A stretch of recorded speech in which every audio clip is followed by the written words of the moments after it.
அனைவருக்கும் வணக்கம். நமது சைவ சித்தாந்த கழகத்தினுடைய சார்பில், மெய்நிகர் சைவ கல்விக் கழகத்தினுடைய சார்பில் இன்று சைவம் அறிவோம் 3வது வகுப்பு இன்று நடக்க உள்ளது. தலைப்பு பாரதிய பக்தி மரபு. இன்று நமக்கு பாடம் எடுக்க உள்ள ஆசிரியர் திரு மதுசூதன் கலைச்செல்வன் முனைவர் அவர்கள். இவர் ஒரு ஒரு வெர்சாட்டைல் பர்சனாலிட்டி அப்படின்னு நம்ம சொல்லலாம். இவரை அறியாதவர்கள் இன்று மிக குறைவானவர்களே. மிகப்பெரிய ஒரு புராண சொற்பொழிவுகள்ல திரு மதுசூதன் கலைச்செல்வனை அறியாதவர்கள் யாரும் இருக்க முடியாது. அடிப்படையில் இவர் ஒரு கட்டிடக்கலை நிபுணர், ஆர்கிடெக்ட். அதை முடித்துவிட்டு இவர் பேராசிரியராக பணியாற்றி பின்பு இன்று நமது சமயத்திற்கு சேவை செய்வதற்காக தன்னை ஒப்படைத்துள்ளார். சமீபத்தில் அவர் முனைவர் பட்டம் பெற்றுள்ளார். திருவண்ணாமலையினுடைய நகர அமைப்பு என்ற தலைப்பிலே அவர் முனைவர் பட்டம் பெற்றிருக்கிறார். திரு மதுசூதனன் கலைச்செல்வன் அவர்கள் நம்முடைய சமயத்திலே யாரும் தொடாத பகுதிகளை எடுத்து தொடர்ந்து சொற்பொழிவாற்றி வருவதில் மிக சிறப்பானவர். அவருடைய சொற்பொழிவுகளை அவரது யூடியூப் வலைதளத்தில் நாம் காணலாம். மேலும் பொதிகை டிவியிலும் அவர் தொடர்ந்து பல்வேறு தலைப்புகளில் சொற்பொழிவாற்றி வருகிறார்.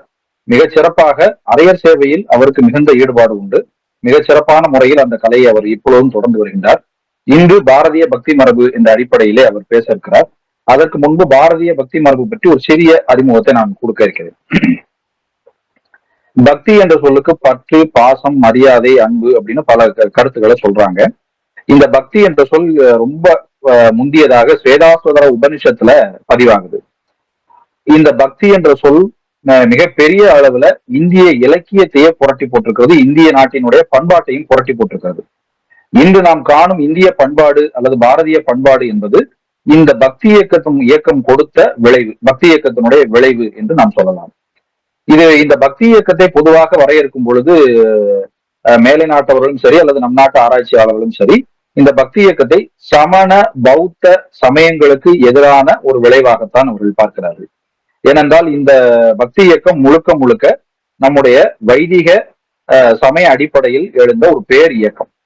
இதனை 2 பகுதிகளாக நாம பிரிக்க முடியும். ஒன்று கிபி 6ஆம் நூற்றாண்டு தொடங்கி 12ஆம் நூற்றாண்டு வரையிலான முதல் காலகட்டம். 2 12ஆம் நூற்றாண்டு முதல் இன்று வரையிலான காலகட்டம். இந்த முதல் பகுதியில் சைவ சமயம் பேரெழுச்சி பெற்று பாரதம் முழுவதும் ஒரு மிகப்பெரிய ஒரு அதிர்வலையை ஏற்படுத்தியது. அதன் தொடர்ச்சியாக 13ஆம் நூற்றாண்டிலிருந்து வைணவம் அதை தொடர்ந்து தன்னுடைய கையில் எடுத்துக்கொண்டு மிகப்பெரிய அளவில் அந்த பக்தி இயக்கத்தை வட இந்தியாவில் மிகப்பெரிய அளவில் பரப்பியது. இந்த பக்தி இயக்கத்தினுடைய மிக முக்கியமான தொடக்க நிலையில் இருக்கக்கூடிய இதனை தொடங்கி வைத்தவர் என்று நாம் சொல்ல வேண்டிய மிகப்பெரிய ஒரு ஆச்சாரியர் யார் என்று சொன்னால் நம்முடைய காளி ஆளுடைய பிள்ளையார். ஆளுடைய பிள்ளையார் இல்லை என்றால் இன்று பக்தி இயக்கம் இல்லை. அவர்தான் மிக முதல் முறையாக இதை தொடக்கி வைக்கிறார். காரைக்கால் அம்மையாரை நாம் சொல்லலாம் என்றாலும் காரைக்கால் அம்மையார் தன்னுடைய மதத்தை நிறுவி வேறு எந்த மதத்தையும் அவர் எதிர்த்ததாக அல்லது கண்டனம் செய்ததாக வரலாறு இல்லை. அதனால் ஆச்சாரியன் என்ற சொல்லுக்கே முதல்வர்கள் என்ன சொல்றாங்க அப்படின்னா, தன்னுடைய மதத்தை நிறுவி பரமதத்தை கண்டனம் செய்பவன், பரமத கண்டனமும் சுயமத ஸ்தாபனமும் செய்பவன் தான் ஆச்சாரியன் என்ற சொல்லுக்கு பொருள். அந்த வகையில ஞானசம்பந்தர், அப்பரடிகள், சுந்தரமூர்த்திகள், மாணிக்கவாசகர் இந்த 4 பெருமக்களும் நமக்கு பக்தி இயக்கத்தை மிக செம்மையான முறையில சீரிய முறையில அமைத்து கொடுத்தார்கள். அந்த அடிப்படையில் தான் நமக்கு 63 நாயன்மார்களுடைய வரலாறு கிடைக்கின்றது. அதை முதலில் கொடுத்தவர் சுந்தரமூர்த்தி சுவாமிகள். சுந்தரமூர்த்தி சுவாமிகளுடைய திரு அவதாரத்து நோக்கத்தை சொல்லும் பொழுது பெரிய புராணத்திலே தென் திசை புகழ் பெறவும் தமிழ் மொழி புகழ் பெறவுமாக அவர் அவதரித்தார் அப்படின்னு அந்த நோக்கத்தை சொல்றாரு. அந்த அவதார நோக்கத்தினுடைய மிக மையமான விஷயமே என்ன என்று கேட்டால் 63 நாயன்மார்களை இந்த உலகத்துக்கு அறிமுகப்படுத்துவதுதான். சுந்தரமூர்த்தி நாயனார் காலம் வரையிலும் ஏற்கனவே இப்பொழுது வாழ்ந்து கொண்டிருக்கின்ற அந்த 3 காலகட்டத்தையும் சேர்ந்த அந்த நாயன்மார்களை வரிசைப்படுத்தி அவர் துவக்கின்ற அந்த தொகைதான் திருத்தொண்ட தொகை என்று 7ஆம் திருமுறையிலே இடம்பெற்றிருக்கிறது. அதுதான் பாரத தேசத்தினுடைய வரலாற்றிலே முறையாக அடியார்களை பற்றி துவக்கப்பட்ட முதல் நூல் என்று சொல்லலாம். ஒரு சிறிய நூல், அதை முதல் நூல் என்று நாம் வைத்துக் கொள்கிறோம். சைவ சமயத்திலே அதை முதல் நூல் என்று சொல்கிறோம். அதனுடைய வழிநூலாக நம்பியாண்டார் நம்பி திருத்தொண்டர் திரு வந்தாதி என்று இயற்றுகிறார். அது ஒரு 9 அல்லது 10ஆம் நூற்றாண்டில் அது இயற்றப்படுகிறது. ஒரு வரியில் சொல்லப்பட்ட அந்த நாயன்மாருடைய வரலாறை ஒரு பாடலில் 4 வரி அடிகள் கொண்ட ஒரு பாடலில் நம்பிகள் விளக்குகிறார். இதற்கு பிறகு 12ஆம் நூற்றாண்டில் சேக்கிழார் பெருமானால் செய்யப்பட்டதுதான் திருத்தொண்டர் புராணம் என்று சொல்லப்படக்கூடிய பெரிய புராணம். இது முதல் நூல், வழிநூல், சார்பு நூல் என்று 3 நூலாக நாம் பிரித்துக் கொண்டு இதை விரிநூல் என்று சொல்கிறோம். பெரிய புராணத்தை விரிநூல் என்று. இந்த விரிநூல்ல நம்ம மிக விரிவாக ஒவ்வொரு நாயன்மாரை பற்றியும் அவர் கள ஆய்வு செய்து பெரிய புராணத்திலே அந்த தகவல்கள் எல்லாம் சேர்த்து நமக்கு செம்மையான முறையிலே அதை கொடுத்திருக்கின்றார். இந்த தொகுப்புக்கு பிறகுதான் பாரதம் முழுவதும் ஒரு பக்தி இயக்கத்தை சார்ந்த அடியார்களை பற்றிய தொகுப்பை நாம் செய்ய முடியும் என்ற ஓர்மை பிறக்கிறது. இதன் பிறகு பண்டரிபுரத்தை மையமாக கொண்ட பாண்டுரங்க விட்டலனுடைய அடியார்களை பற்றிய தொகுப்பு முதலில் கிடைக்கிறது, தொகுக்கிறார்கள்.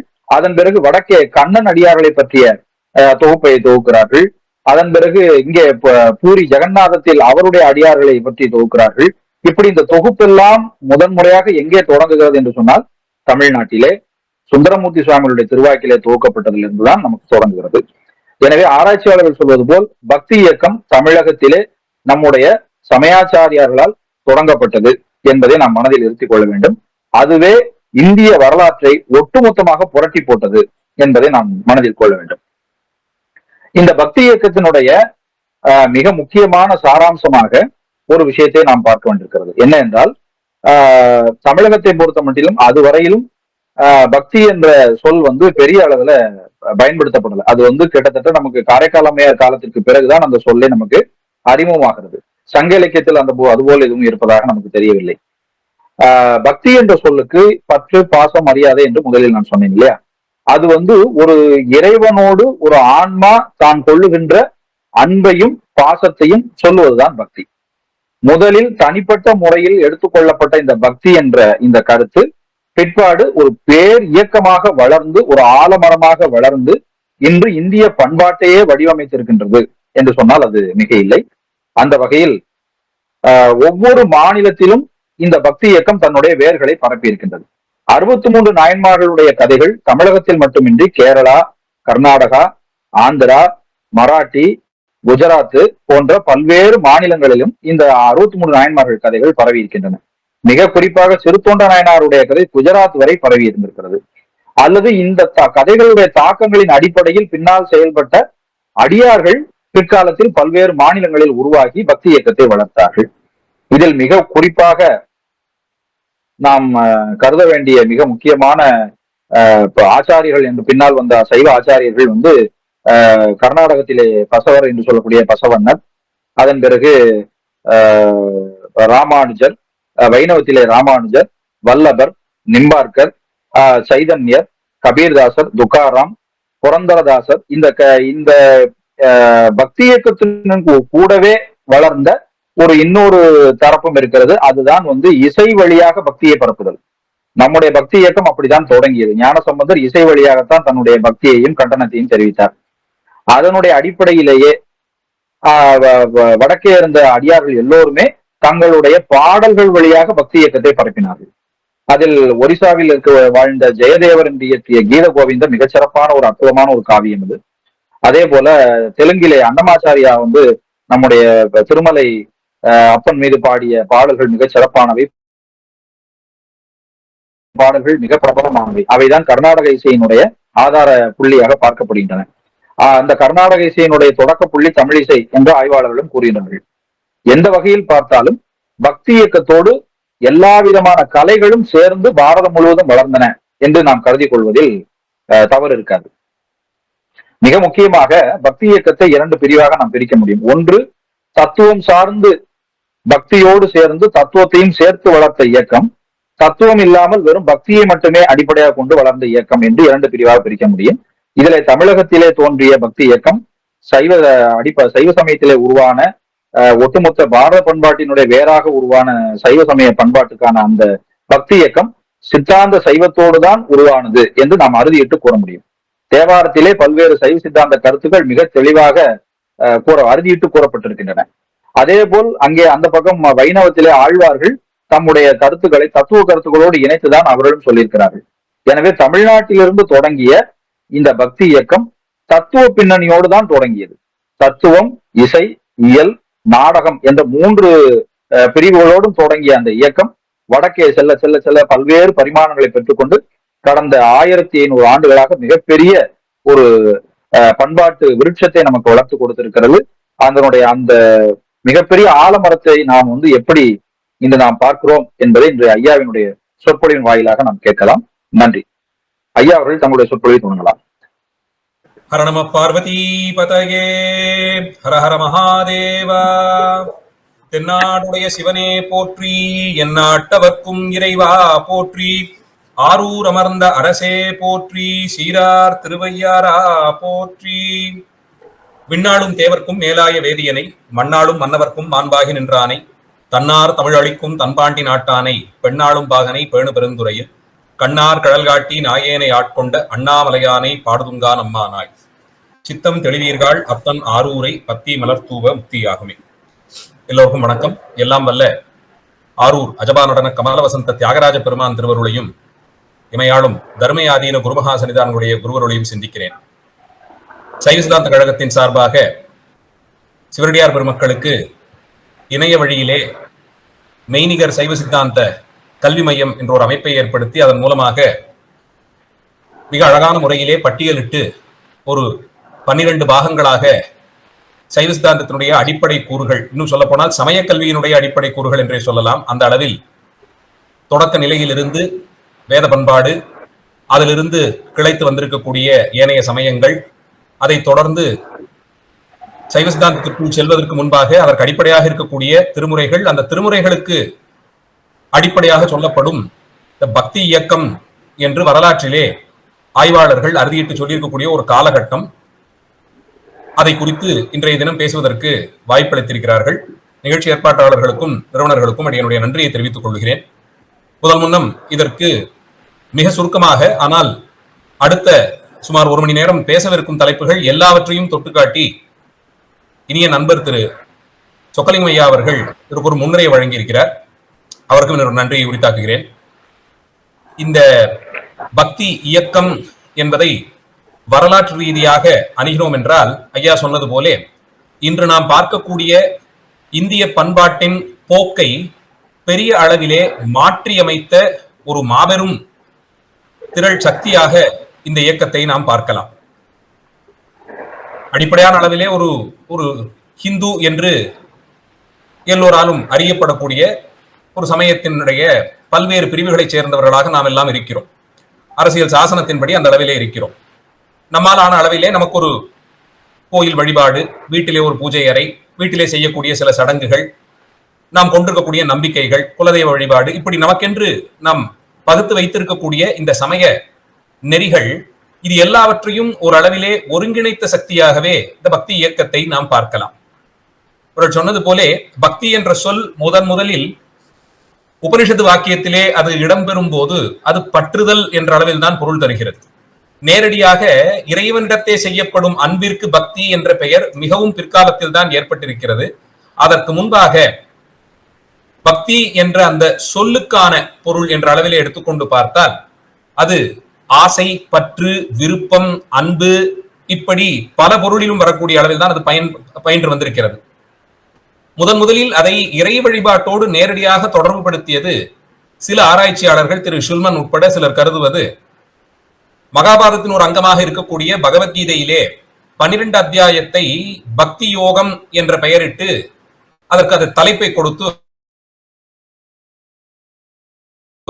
பல்வேறு வகையான மார்க்கங்களிலே பக்குவப்பட்டு முக்தி அடைவதற்கு சொல்லப்பட்டிருக்கும் வழிகளிலே ஒன்றாக கர்மயோகம், ஞான யோகம் போல பக்தி யோகம் என்ற ஒன்றை சொல்லி, ஆனால் அதில் சொல்லப்பட்டிருக்கும் அளவிலே பக்தி செய்வதென்றால் அது மிகவும் கடினமான ஒரு செயல் என்பதை சொல்லி அதை வேண்டாம் என்றும் நிராகரிக்கும் அளவிற்கு கொண்டு சேர்க்கிறார்கள். காரணம், அங்கே சொல்லப்பட்டிருக்கும் பக்தி என்பது ஒரு கருவியாக நாம் பயன்படுத்தும் போது அவ்வப்போது கொள்ளக்கூடிய இறைவன் பால் அன்பு என்ற அளவில் இது இருக்க முடியாது.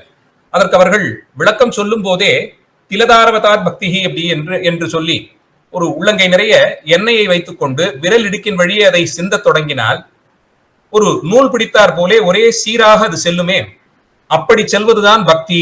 அதுவும் அந்த பக்தி எந்த ஒரு காலத்திலும் குறையாது, மாறாது, நின்று போகாது, அப்படி தொடர்ந்து நடந்து கொண்டே இருக்க வேண்டியது. அதன் மூலமாக ஒரு நாள் பக்குவம் ஏற்பட்டு அதன் பிறகு முக்தி என்ற அளவிலே அதையும் ஒரு விதத்தில் கடினமான ஒரு தவம் போலே ஆக்கி வைத்திருக்கிறார்கள். ஆனால் பக்தி செய்யும் நேரத்திலே நமக்கு சொல்லப்பட்டிருக்கக்கூடிய விதிக்கப்பட்டிருக்கக்கூடிய சடங்குகளையும் தொடர்ந்து செய்ய வேண்டும் என்ற அளவிலேயே அதற்கான வழிமுறைகள் சொல்லப்படுகின்றன. அதனால் பக்தி யோகம் என்ற அளவில் பகவத்கீதையில் சொன்னதிலிருந்தும் கூட நாம் இன்றைக்கு சொல்லக்கூடிய பக்தி பேச்சு வழக்கிலே பயன்படுத்தக்கூடிய அந்த பக்தி என்ற சொல்லுக்கு பொருள் பெரிய அளவிலே மாறுபடுகிறது. ஆனால் இன்றைய காலகட்டத்தில் பொதுவாக ஒருவரிடம் போய் பக்தி என்று சொன்னாலே அது இறைவனிடத்தை நாம் கொள்ளக்கூடிய அன்பு என்ற அளவிலே ஒரு புரிதல் நம்மிடத்தை உண்டு. இன்னும் அதிலே ஒரு பங்கை கூட்டினால் இறைவன் அடியார்களிடத்தேயும் கொள்ளும் அன்பு என்ற அளவில் இந்த இரண்டையும் வலியுறுத்தி ரொம்ப பின்னாள்ல தான் இதிலே ஆச்சாரியர்களையும் சேர்த்து இறைவன் அடியார்கள் இவர்கள் இருவரையும் நமக்கு காண்பித்து கொடுக்கும் ஆசிரியர், இந்த மூன்று பேரையும் ஒரு நேர்கோட்டிலே நிறுத்துவது கூட வரலாற்று ரீதியாக பார்த்தால் சற்று பிற்காலத்தில் தான் வருவதாக தெரிகிறது. முதலில் பெரும்பான்மை இந்த பக்தி இயக்கத்தினுடைய முன்னோடிகளாக சொல்லப்படும் ஆச்சாரியர்கள் வலியுறுத்தி வந்திருக்கக்கூடிய மரபு இறைவனுக்கும் அவனுடைய அடியார்களுக்கும் அவர்களிடத்தை அன்பு செய்வது, அவர்களுக்கு தொண்டு செய்வது, அதிலும் எந்த பயனும் எதிர்பாராது தொண்டு செய்வதே பயனாக நினைந்து என்ற அளவில் தான் பக்தி என்ற சொல்லை நாம் இன்றைக்கு பார்க்கவிருக்கும் இந்த பக்தி இயக்கம் என்ற தலைப்பில் எடுத்துக்கொண்டால் இதுதான் அதற்கான பொருளாக இருக்க முடியும். இந்த பக்திக்கான இலக்கணத்தை சொல்லும் போது இது போன்ற இந்த அன்பு இறைவனிடத்தையும் அவன் அடியார்களிடத்தையும் அன்பு செய்வதை பற்றி சொல்லும் போது நாரத முனிவர் இயற்றியதாக சொல்லப்படும் ஒரு சூத்திரம், நாரத பக்தி சூத்திரம் என்றதற்கு ஒரு பெயர். இது நாரதர் என்றழைக்கப்படும் வைணவ சமயத்திலே அவரை பிரதம பாகவதர் என்பார்கள். சைவ சமய புராணங்களிலும் நாரதருடைய கதைகள்லாம் வருவதை நாம் பார்க்கிறோம். பிரம்மனுடைய பிள்ளையாக தோன்றி இவர் எப்போதும் நாராயண நாமத்தை சொல்லுவார் என்று பிரபலமாக அறியப்படுவது நான் சில புராணங்களிலே அவர் சிவபக்தராகவும் சொல்லப்பட்டிருக்கார். புராண கதைகளிலே அதுல சில மாறுபாடுகள் உண்டு. ஆனால் பெரும்பான்மை நாம் பார்ப்பது அவர் நாராயண நாமத்தை சொல்லிக் கொண்டிருப்பார் என்ற அளவிலே அறிகிறோம். ஏதோ ஒன்று, ஆனால் ஒரு இறைவனுடைய நாமத்தை விடாது உச்சரித்துக் கொண்டே இருப்பவர் என்றும் அவர் கையிலே அணிந்திருக்கக்கூடிய வீணையிலே இசை கூட்டி இறைவனுடைய பெருமைகளை பாடுவார் என்றும் சொல்லப்பட்டிருக்கு. இப்படி பார்த்தால் இசை மூலமாக இறைவனை ஏத்துதல் என்ற மரபிலே புராண ரீதியாக நமக்கு கிடைக்கக்கூடிய முதல் கதாபாத்திரமாக நாரதரை கொள்ளலாம். அதனால் அவர் பேரிலே பிற்காலத்தில் நாரத பக்தி சூத்திரம் என்ற பேரிலே 84 சூத்திரங்கள் கொண்ட தொகுப்பு நூல் ஒன்று கிடைக்கிறது. அதிலே ஒவ்வொரு சூத்திரத்திலும் ஒரு தலைப்பை எடுத்துக்கொண்டு சில ஸ்லோகங்களாலே ஒவ்வொரு சூத்திரத்திலும் சில ஸ்லோகங்கள் என்று வைத்து அதனுடைய தெளிவை கொடுத்துக் கொண்டே வருகிறார். அதிலே அவர் சொல்லும் பொழுது பெரும்பான்மை சிருங்காரம் என்று சொல்லப்படும் இறைவனை நாயகனாக பாவித்து ஒரு தலைமகனிடம் காதல் கொள்ளக்கூடிய தலைமகள் போலே அந்த உணர்ச்சிகள் எதொன்றையும் அவள் எதிர்பாராது இயல்பாக அவளிடத்தே சுரக்கும் அன்பு போலே பாவித்து பாடக்கூடிய பாடல்கள் நாம் பார்க்கிறோம். இது வைணவ பக்தி இலக்கியத்திலே உண்டு. இங்கேயும் கூட தலைமகளாக பாவித்துக் கொண்டு அப்பரடிகள் சம்பந்த பெருமான் பாடியது மாணிக்கவாசகருடைய பாடல்கள் எல்லாம் கிடைக்கிறது. ஆனால் இந்த நாரத பக்தி சூத்திரம் அதிலே இன்னும் ஒருபடி மேலே போய் அந்த சிருங்காரத்தினுடைய கணம் சற்று அதிகமாக இருப்பதை வைத்து நாரத பக்தி சூத்திரம் மற்றொன்று, இந்த நாரத பக்தி சூத்திரம் என்ற நூலை பிரமாணமாக ஏற்பவர்கள் யார் என்று பார்த்தால் இன்றைக்கும் வடஇந்தியாவிலே கிருஷ்ண பக்தி இயக்கத்தின் தாக்கத்தாலே கிருஷ்ண பக்தி என்ற அந்த ஒரு புள்ளியிலே இணையக்கூடிய பல்வேறு கிளைகளும் இந்த நாரத பக்தி சூத்திரத்தை எடுத்துக் கொள்கிறார்கள். இதை இங்கே குறிப்பிடுவதற்கு காரணம், பக்தி இலக்கிய வரலாற்றிலே நாரத பக்தி சூத்திரத்தை ஆரம்பகால நூல் போலே சொல்லுவார்கள். ஆனால் அது இப்படி கொள்ளுவதற்கு இல்லை. நாரதருடைய பெயரில் வழங்கப்பட்டாலும் அது ரொம்ப பிற்காலத்தில் வந்த நூலாகத்தான் வரலாற்று ஆசிரியர்களும் மொழியில் சார்ந்த அறிஞர்களும் சொல்லுவது. எது எப்படி போனாலும் இந்த நூலிலே இந்த அன்பு, இறைவனிடத்தை வெளிப்படுத்தும் அன்பு, அதை வெளிப்படுத்துவதற்கான வழக்கங்கள், முறைகள் என்னென்ன, அடியார்களிடத்தை செலுத்தும் அன்பு, அடியார்களை இறைவனோடு ஒரு நிலையில் வைத்து பார்க்கக்கூடிய அளவில் அடியார்களுக்கு ஆட்பட்டிருத்தல், அவர்களுக்கு அடிமை செய்தல், இதனால் விளையக்கூடிய அன்பு என்று அது அப்படியே நகர்கிறது. அந்த அளவில் பகவத்கீதையிலும் அதை தொடர்ந்து நமக்கு இந்த நாரத பக்தி சூத்திரம் என்ற ஒரு பிற்கால நூலையும் பக்தி என்ற சொல்லிற்கான உதாரணங்களாக நாம் கொள்ளுகிறோம். ஐயா அவர்கள் சொன்னது போலே சங்க இலக்கியத்தில் எங்கேயும் இந்த இறைவன் பால் அன்பு என்ற அளவில் பக்தி என்ற சொல் பயன்படுத்தப்படவில்லை. பிற்காலத்தில் தான் அது வருகிறது. அதிலே தான் நமக்கு அதனால்தான் பக்தி இயக்கம் என்றதற்கு ஒரு பெயரையும் வைக்கிறோம். வாஸ்தவத்தில் சங்க இலக்கியத்திலேயும் கூட இறைவனை போற்றுதல், துதித்தல், வழிபாடு செய்தல் இது குறித்து ஆங்காங்கே சில கருத்துக்கள் வருவதை பார்க்கிறோம். திருமுருகாற்றுப்படை கலித்தொகையில் எல்லாம், கலித்தொகை குறிப்பாக சிவபெருமானுடைய தாண்டவத்தை எல்லாம் வரிசைப்படுத்தி பாடுவதும், மதுரையில் இருக்கக்கூடிய ஆலயங்களை பற்றிய குறிப்புகள் மதுரை காஞ்சியிலே வருவதும், அங்கே அடியார்கள் மங்கள இசை கேட்டு மகிழ்வதும், வேத ஒலி கேட்கப்படுவதும், இறைவனுக்கு அவருக்கு பிடித்தமானவற்றை எல்லாம் அங்கே அர்ப்பணம் செய்வது, மலர்களை கொண்டு போய் இறைவனுக்கு வழங்குவது, நைவேத்திய பிரசாதங்கள் படைப்பது, இதையெல்லாம் பற்றி கூட குறிப்புகள் நமக்கு மதுரை காஞ்சி, பரிபாடல், திருமுருகாற்றுப்படை எல்லாம் வருவதை பார்க்கிறோம். இந்த இறைவனுக்கான ஒரு வழிபாட்டு முறை, அதிலே இறைவனிடத்தை அன்பு செலுத்துதல், இதையெல்லாம் ஒரு அளவில் சங்க இலக்கியத்திலிருந்தே கிடைக்கப் பெறுவதாக நாம் கருத்தில் கொள்ளலாம். அதை தாண்டி அம்மையாரிடத்தே இருந்து இறைவனை இசைப்பாடல்களாலே துதித்து, அதிலும் குறிப்பாக இங்கே வழக்கத்தில் இருந்த தமிழ் மொழியாலே பாடுதல், வடமொழி இந்தியா முழுவதிலும் நிலவி இருந்தது என்பதிலே வரலாற்று ரீதியாக மாற்று கருத்து இல்லை. பெரும்பான்மை மக்கள் அவரவர்களுக்கு தேவையான நூல்களை வடமொழியிலே சாத்திர நூல்களை எல்லாம் அறிந்திருந்தார்கள் என்பதிலும் மாற்று கருத்தில்லை. ஆனால் அது ஒரு சாமானிய மக்களுக்கு பேச்சு மொழியாக இருந்திருப்பதற்கான வாய்ப்புகள் குறைவுதான், இன்னும் குறிப்பாக தென்னகத்திலே.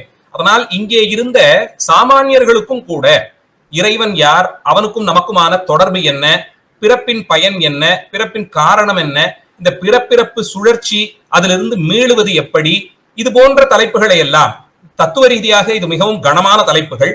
இதை சாமானியர்களிடம் கொண்டு சேர்ப்பதற்கு அவர்களுக்கு தெரிந்த மொழியிலே எளிமையான உதாரணங்கள் சொல்லி அவர்களுக்கு பிடித்த நிலையிலே அதை வைத்து பாடுதல் என்ற அளவில் அம்மையாரிடத்தே இருந்து தொடங்குகிறது. அதிலும் அவர் முன்னுரை சொல்லும் போது ஐயா சொன்னார், அம்மையாரை விடவும் நாம் காழிப்பிள்ளையாரைத்தான் முன்னிறுத்துகிறோம். வாஸ்தவத்தில் அது உண்மை. நான் அம்மையார் அவர் சொன்னது போலே இறைவனுடைய பெருமைகளை தான் அறிந்தவாறு இறைவன் தனக்கு செய்த அருள், பெருமானுடைய பராக்கிரமம், அவருடைய திருவுருவச் சிறப்பு, இதையெல்லாம் பறக்க பாடினாலும் மற்றைய சமயங்களை கண்டித்தல் என்பதை செய்யவில்லை.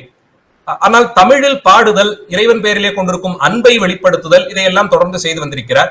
அடியார்களுக்கு அம்மையார் தொண்டு செய்ததை அவருடைய வாழ்க்கை வரலாற்றிலிருந்து அறிந்து கொள்ளுகிறோம். பக்தி என்ற அந்த இலக்கணத்திற்கு இறைவனுக்கும் அவன் அடியார்களுக்கும் ஆட்பட்டிருத்தல் என்ற நிலையிலே இந்த செயல்பாடுகளையும் சரி பாடல்களையும் அம்மையார்கிட்ட இருந்து நாம் தொடங்குகிறோம். அதை தொடர்ந்து நால்வர் பெருமக்கள், அதிலும் குறிப்பாக தேவார முதலிகள் மூவராலும் பல பல தலங்களுக்கும் சென்று ஆங்காங்கே இருக்கக்கூடிய ஆலயங்களை தரிசித்து அங்கே இருக்கக்கூடிய பெருமானுடைய பெருமைகளை, அவருடைய பராக்கிரமங்களை, வேதம் தொடங்கி இறைவனுடைய சிறப்புகளை, தத்துவங்களை எப்படியெல்லாம் விளக்குகிறதோ அதையெல்லாம் தமிழ்படுத்தி சொல்லி அதிலே நிறைய சித்தாந்த தத்துவங்களை ஆங்காங்கே வைத்து பொதித்து சொல்லும் ஒரு மரபினை தொடங்கி வைத்தவர்களாக நாம் ஞானசம்பந்த பெருமானையும் அப்பரடிகளையும் அவரை தொடர்ந்து சுந்தரமூர்த்தி சுவாமிகளும் செய்தார் என்ற அளவில் கொள்ளலாம்.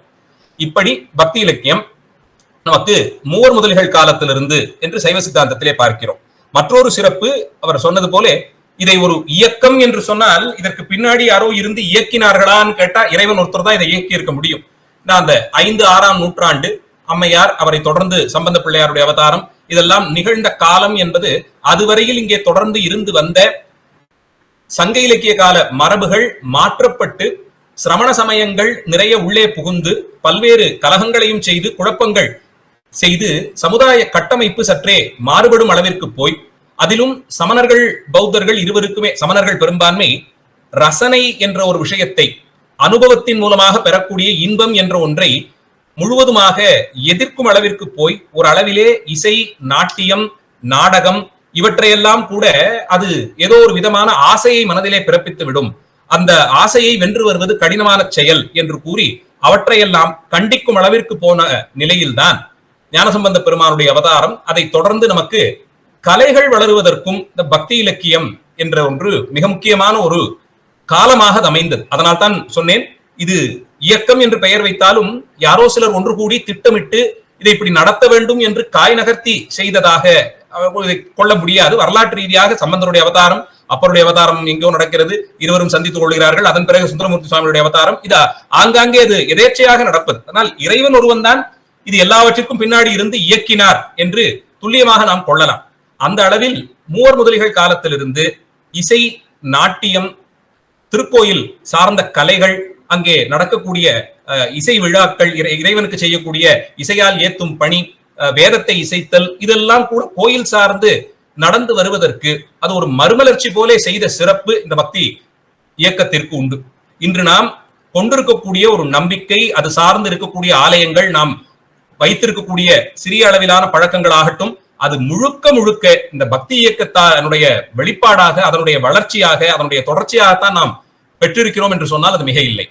இந்த முறையிலே சம்பந்தர் தொடக்கமாக சைவ சமய அடியார்கள் இங்கே சிவபக்தி நெறியை பரப்பி வந்ததும், மற்றொரு புறத்தில் கிட்டத்தட்ட அதே காலத்தில் இங்கே தமிழகத்திலேயே வைணவ சமயத்தை சார்ந்தவர்களாக அறியப்படும் 12 ஆழ்வார்கள், அவர்களும் இதே போல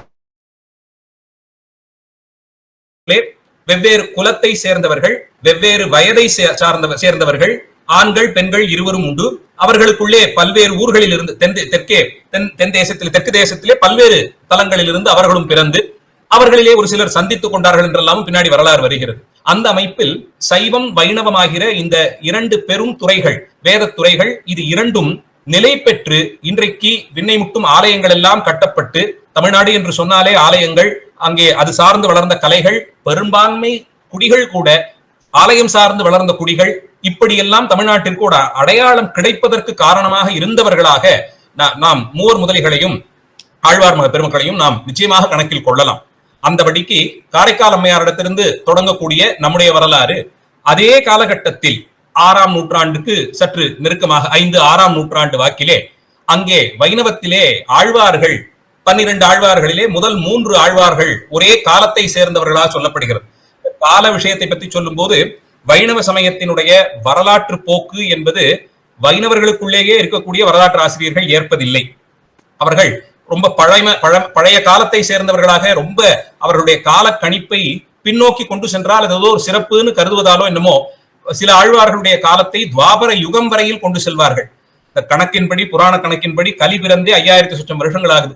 அதுக்கே முன்பாக முதலாழ்வார்கள் எல்லாம் இருந்தார்கள் என்று சொன்னால் அவர்கள் கணக்கின்படியே பார்த்தாலும் துவாபர யுகம் திருமாலினுடைய அவதாரத்திலே ஒன்றாக இருக்கும். கண்ணன் பிறந்து வாழ்ந்து இறந்த காலம், அந்த காலத்திலேயே இவர்களும் இருந்தார்கள் என்றும், இவர்கள் பாடியிருக்கக்கூடிய இந்த தமிழ் எல்லாம் 5200 வருஷங்களுக்கு முன்பாகவே இருந்த தமிழ், இவர்கள் பாடிய தலங்கள் எல்லாம் கூட அப்போதே இருந்தது என்ற அளவிற்கு அவர்களுடைய நம்பிக்கை, அது நம்பிக்கை சார்ந்த ஒரு கொள்கை, அது அந்த அளவிலே.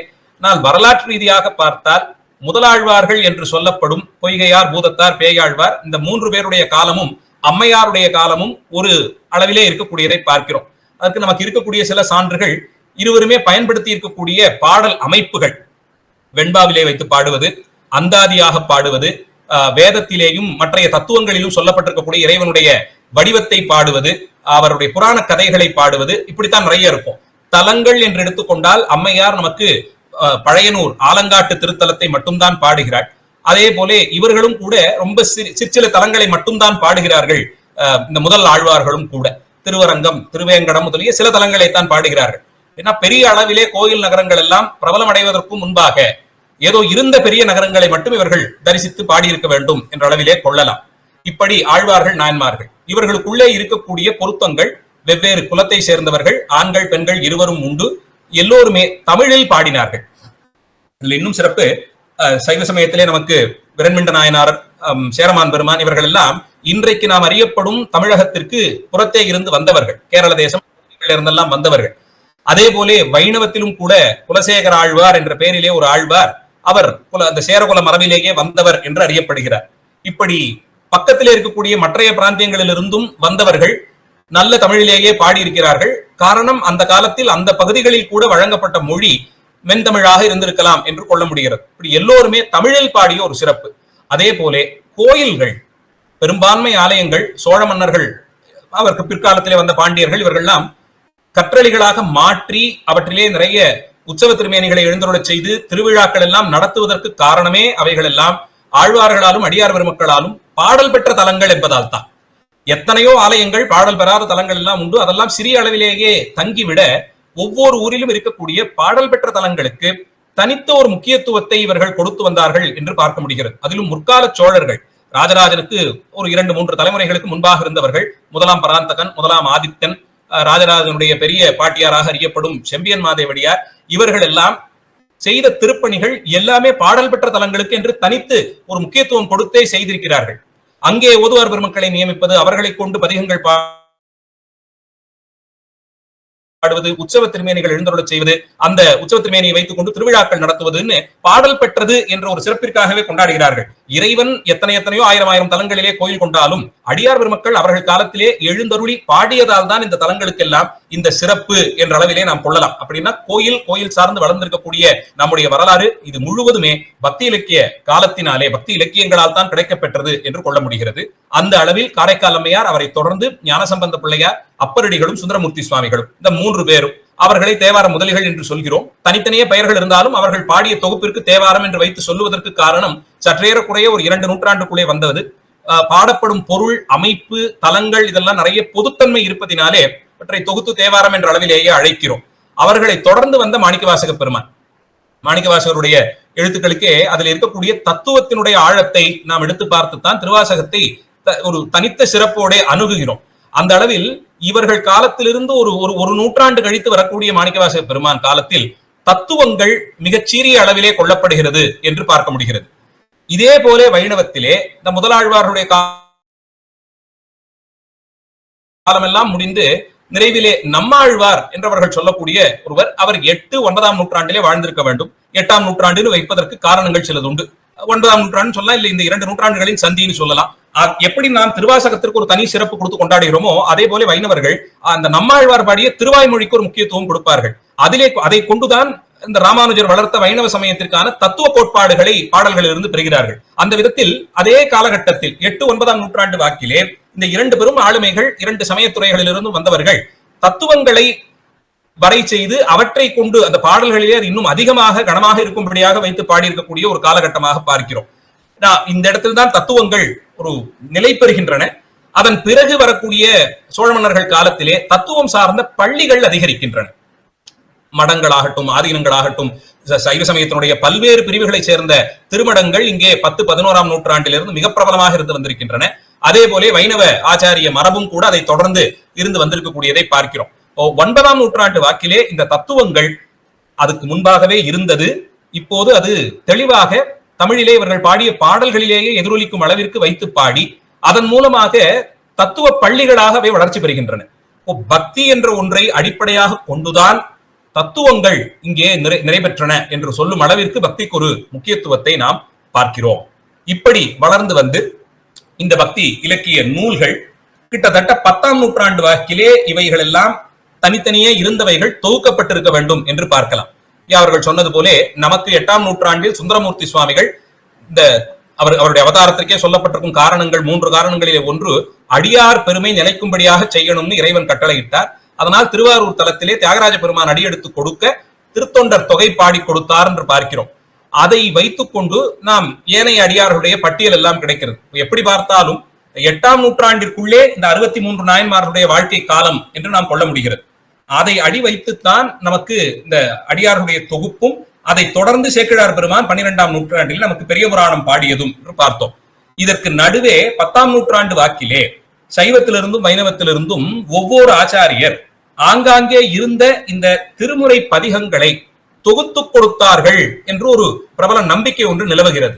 சைவத்திலே நம்பியாண்டார் நம்பிகள் திருநாரையூர் திருத்தலத்தில் அவதாரம் செய்து அவர் விநாயகப் பெருமானுடைய அருளாலே அருளுக்கு இலக்காகி ராஜராஜனுடைய காலத்தில் இது நடந்திருக்கலாம் என்று வரலாற்று பார்வையோடு பார்க்கப்படுகிறது. அது சார்ந்த ஒரு புராணமும் உண்டு.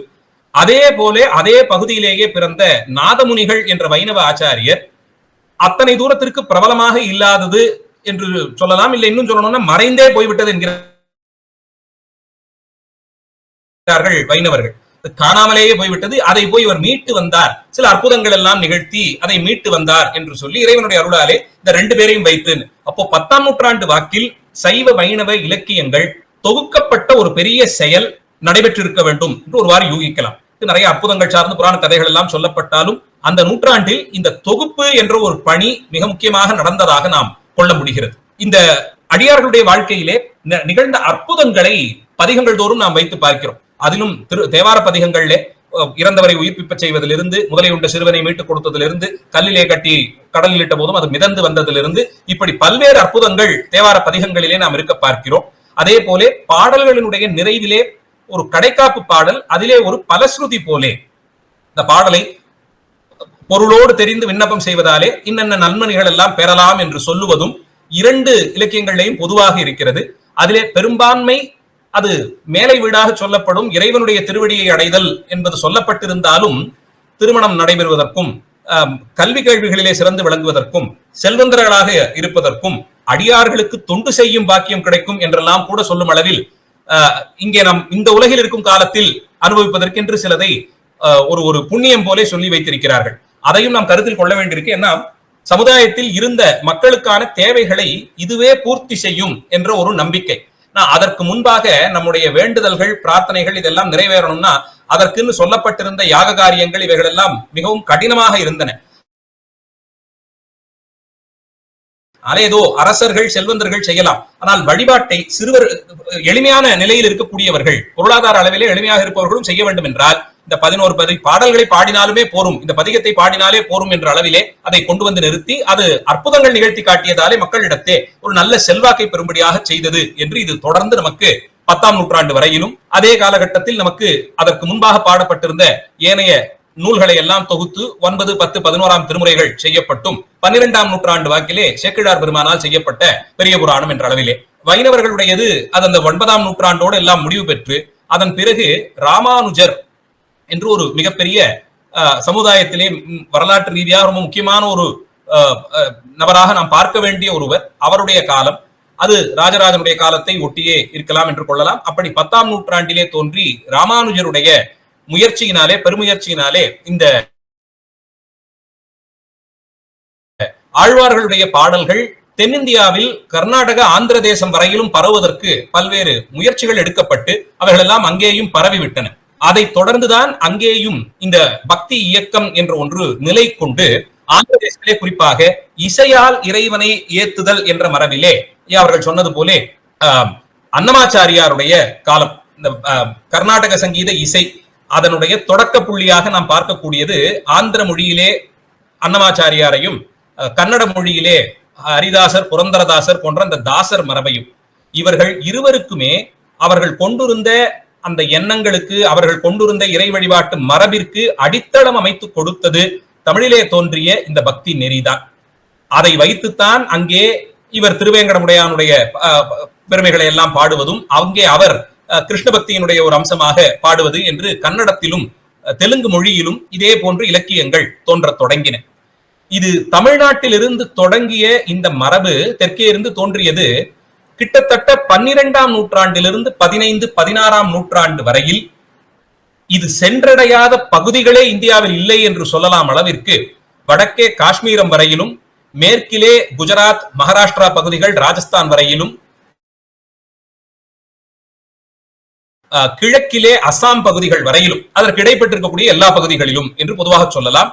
அப்படி ஒரு 10, 12ஆம் நூற்றாண்டிலிருந்து 10, 11ஆம் நூற்றாண்டிலிருந்து தொடங்கி 15, 16ஆம் நூற்றாண்டு வரையில் இந்தியாவின் கிட்டத்தட்ட எல்லா பகுதிகளுக்கும் மிக எளிமையான முறையில் இறைவனிடத்தேயும் அவன் அடியார்களிடத்தேயும் அன்பு செய்யக்கூடிய ஒரு மரபை வலியுறுத்தி அது குறித்த செய்திகளை எளிமையான முறையிலே அடியார்கள் அறிந்து கொள்ளும் விதமாக அந்தந்த பகுதிகளில் பேச்சு மரபாக இருந்த மொழிகளிலே அதை பாடி அதன் மூலமாக மக்களிடையே அது குறித்த ஒரு விழிப்புணர்ச்சியை பரப்பி இப்படியும் நாம் முக்தி அடையலாம் என்பதை காட்டிக் கொடுத்த ஒரு பேரியக்கமாக அது மாறியது. முக்திக்கான இலக்கணங்களாக வேதாந்த மரபுகள் முதலிலே சொன்ன அடிப்படை தேவைகள், முக்தி பெற வேண்டும் என்றால் அதற்காக சொல்லப்பட்டிருந்த தேவைகள் மிகவும் கடினமானதாக இருந்தது. பெரும்பான்மை சமூகத்தினாலே அப்போது நமக்கெல்லாம் முக்தியே கிடையாதா என்று எண்ண வைக்கும் அளவிற்கான விதிகள் வரையறை செய்யப்பட்டு இருந்தன. அவரவருக்கென்று சொல்லப்பட்டிருந்த விதிகளை கடைபிடித்தால் அடுத்தடுத்த பிறவியிலே ஒரு சோபானம் போலே, இந்த பிறவியில் நீங்கள் இந்த விதிகள் எல்லாம் சரியாக கடைபிடித்ததால் அடுத்த பிறவியிலே அதை விட ஒரு உயர்குடி பிறப்பு, இப்படி போய் ஏதோ ஒரு நிலையில் தான் நீங்கள் முக்தி அடைய முடியும் என்று சொல்லி வைத்திருந்த அந்த கடினமான விதிகளை மாற்றி எல்லா தரப்பு மக்களுக்கும் இறைவனிடத்தே பக்தி செய்வதற்கு, அன்பு செய்வதற்கு உரிமை உண்டு. அப்படி செய்யப்படும் அந்த பக்தியை அதனுடைய தூய்மை கருதி இறைவன் அங்கீகரிப்பான், ஏற்பான். ஏற்றுக்கொண்டவர்களுக்கு பலனாக கிடைக்கக்கூடியது பிறப்பிறப்பு சுழற்சியிலிருந்து விடுவிட்டு நீங்கள் முக்தியை அடையலாம் என்ற ஒரு கோட்பாட்டை முன்வைத்தது. அதிலே ஆண்கள், பெண்கள், வர்ணத்தளவிலே இருந்த வேதங்கள், ஆசிரமம், பிரம்மச்சாரியாகவோ கிரகஸ்தனாகவோ எந்த நிலையில் இருப்பவர்களாக இருந்தாலும், ஆரம்ப காலத்துல எல்லாம் சந்நியாசம் பெற்ற பிறகுதான் நீங்கள் வேதாந்த விசாரமே செய்ய முடியும், வேதாந்தத்தின் மூலமாக பெறக்கூடிய ஞானம் தான் உங்களை முக்திக்கு கொண்டு செல்லும் என்று சொன்ன நிலையெல்லாம் மாறி பிரம்மச்சாரியாக இருந்தாலும் சரி, கிரகஸ்தனாக இருந்தாலும் சரி, வானப்பிரஸ்தமோ சந்நியாசமோ, நீங்கள் அனுஷ்டிக்கக்கூடிய அந்த ஆசிரமமோ, நீங்கள் பிறந்திருக்கக்கூடிய குலமோ, பேசும் மொழியோ, செய்யும் தொழிலோ, உங்கள் பாலினமோ எது ஒன்றுமே இறைவனுக்கு நாம் அன்பு செய்வதற்கும் தொண்டு செய்வதற்கும் தடை இல்லை என்ற ஒரு பெரிய அளவிலான, மிகப்பெரிய அளவிலான சமுதாய மாற்றத்தை கொண்டு வந்ததற்கு இந்த பக்தி இயக்கம்தான் ஒரே காரணமாக நாம் கொள்ளலாம். இதுதான் அடிப்படை காரணம். இதிலிருந்து தான் ஒவ்வொன்றுமாக கிளைத்து வந்தது. அந்த விதத்தில் தமிழ்நாட்டில் தோன்றிய இந்த மரபு 10, 12, 11ஆம் நூற்றாண்டு கிட்டே சொல்லலாம் தொடங்கி ஒரு 15, 16ஆம் நூற்றாண்டு வரையில் அத்தனை பகுதிகளுக்கும் பரவியது. அதிலே தெலுங்கு தேசத்தில் அன்னமாச்சாரியார், நான் கால வரிசையில போல ஒரு புரிதலுக்காக இந்திய வரைபடத்தை பூகோளத்தின் அடிப்படையில் தெற்கிலிருந்து மேலே நகர்ற மாதிரி பார்த்துக் கொள்கிறேன். அந்த அளவில் நமக்கு அன்னமாச்சாரியார் ஆந்திர தேசத்திலே அவர் இந்த கர்நாடக சங்கீதம் என்று இன்றைக்கு பாடப்படும் அந்த இசை மரபிற்கு அந்த இலக்கணத்திற்கு வித்திட்டவராக, அதாவது ஆரம்ப காலத்திலே அப்படி சாகித்யம் செய்த சிலரிலே ஒருத்தராக கொள்ளப்படுகிறார். அவர் திருப்பதியிலே திருவேங்கடமுடையான் உடைய அடியவராக பார்க்கப்படுகிறார்.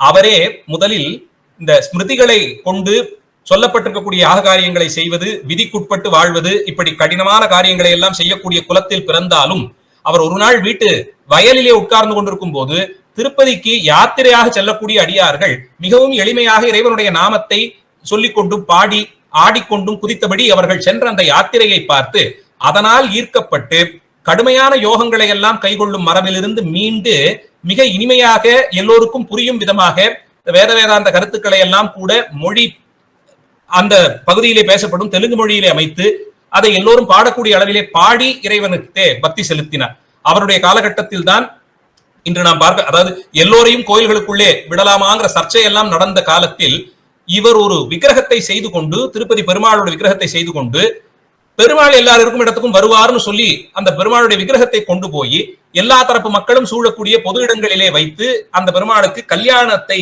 ஒரு திருவிழா போலே கல்யாண உற்சவம் என்று செய்து வைத்து அந்த கல்யாண உற்சவத்தையும் இசை பாடல்களை வைத்தே பாடக்கூடிய ஒரு மரபையே தோற்றுவித்தார். அதுதான் இன்னைக்கும் திருப்பதியிலே இந்த கல்யாண உற்சவம் என்பது ரொம்ப பிரபலமாக இருக்கக்கூடிய ஒரு வேண்டுதல். அப்படி எல்லோருக்கும் கொண்டு சேர்த்த சிறப்பு இவருக்கு. அதே போலே மேலே சற்று மேலே போனோம்னா ஒடிசா பகுதிகளிலே பூரி ஜெகநாதர் இன்று வரையிலும் கூட, அது சில நூற்றாண்டுகளுக்கும் மேலாக இன்று வரையிலும் கூட அந்த பிரதேசத்திற்கே, ஒடிசா மாநிலத்திற்கான தெய்வம் போலே இந்த ஜெகநாதர் பார்க்கப்படுகிறார். அந்த மாநிலத்தினுடைய எல்லா தரப்பு வரலாற்றிலேயும் அவருக்கு ஒரு இடம் உண்டு. அந்த விதத்தில் இலக்கிய வரலாறு என்று எடுத்துக்கொண்டு பார்த்தால் ஜெயதேவர் அவர் பாடிய கீத கோவிந்தம் என்ற நூல், அதிலே முழுக்க முழுக்க சிருங்காரமாக தன்னை ஒரு தலைவியாக பாவித்துக் கொண்டு ஒரு ஊடல் கொள்ளுதல், ஊடலுக்கு பின் கூடுதல், அதன் மூலமாக பெறக்கூடிய இன்பம், இப்படி வைத்து பாடக்கூடிய ஒரு மரபை அவர் தோற்றுவித்து அது இன்று வரையில் அங்கே பிரபலமாக இருந்து அடியார்கள் எல்லாம் அதை இப்போதும் கூட அங்கே பாடி இந்த பக்தி செலுத்தக்கூடிய ஒரு மரபை பார்க்கிறோம். கர்நாடக தேசத்தில் புரந்தரதாசர், ஹரிதாசர் என்ற இந்த ஒரு மரபு, இவர்கள்லாம் அதே 15-16ஆம் நூற்றாண்டு வாக்கில் அன்னமாச்சாரியருடைய சமகாலத்தவர்கள். இவர்களெல்லாம் ஈர்த்ததாக ஒரு கோயிலை சொல்லலாம்னா, இன்றைக்கு மகாராஷ்டிரா மாநிலத்திலே இருக்கக்கூடிய பண்டர்பூர், அங்கே பாண்டுரங்கன் என்ற பெயரிலே திருமாலினுடைய ஒரு வடிவம், கண்ணன் 2 கைகளை கொண்டு இடுப்பிலை வைத்துக் கொண்டு நிற்கக்கூடிய ஒரு கோலத்தில். அந்த கோயிலினுடைய சிறப்பே அங்கே செல்லக்கூடிய அடியார்கள் இசை பாடி குதித்து ஆடி மகிழ்ந்து கூட்டம் கூட்டமாக எல்லோரையும் அழைத்துக் கொண்டு போகணும். அங்கே அப்படி செல்லும் அடியார்கள் யாருக்கும் எந்த தடங்களும் இல்லாமல் சில குறிப்பிட்ட காலங்களிலே அவர்கள் சென்று மூலவராக இருக்கக்கூடிய அந்த இறைவனுடைய திருமேனியின் திருவடிகளிலே தாங்களே போய் தலையை வைத்துக் கொண்டும் அவரை தொட்டு தீண்டி வழிபடக்கூடிய மரபெல்லாம் ஒரு பக்தி என்ற அடிப்படையிலேயே அந்த பகுதிகளில் பிரபலம் அடைந்திருக்கிறது. அந்த பாண்டுரங்கன் என்ற அந்த ஒரு தத்துவத்தை அடிப்படையாக வைத்து எளிமையான முறையில் பக்தி செய்தல், அந்த மராட்டி மொழியிலேயும் கன்னட மொழியிலேயும் பாடல்கள் பாடி பக்தி செய்வது என்ற ஒரு நெறி, அதை புரந்தரதாசர் காலத்திலிருந்து பார்க்கிறோம்.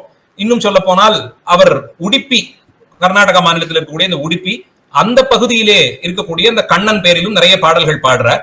அங்கே அந்த கண்ணன் பூஜை எல்லாம் மத்வ சம்பிரதாயத்தின் அடிப்படையில் நடப்பது.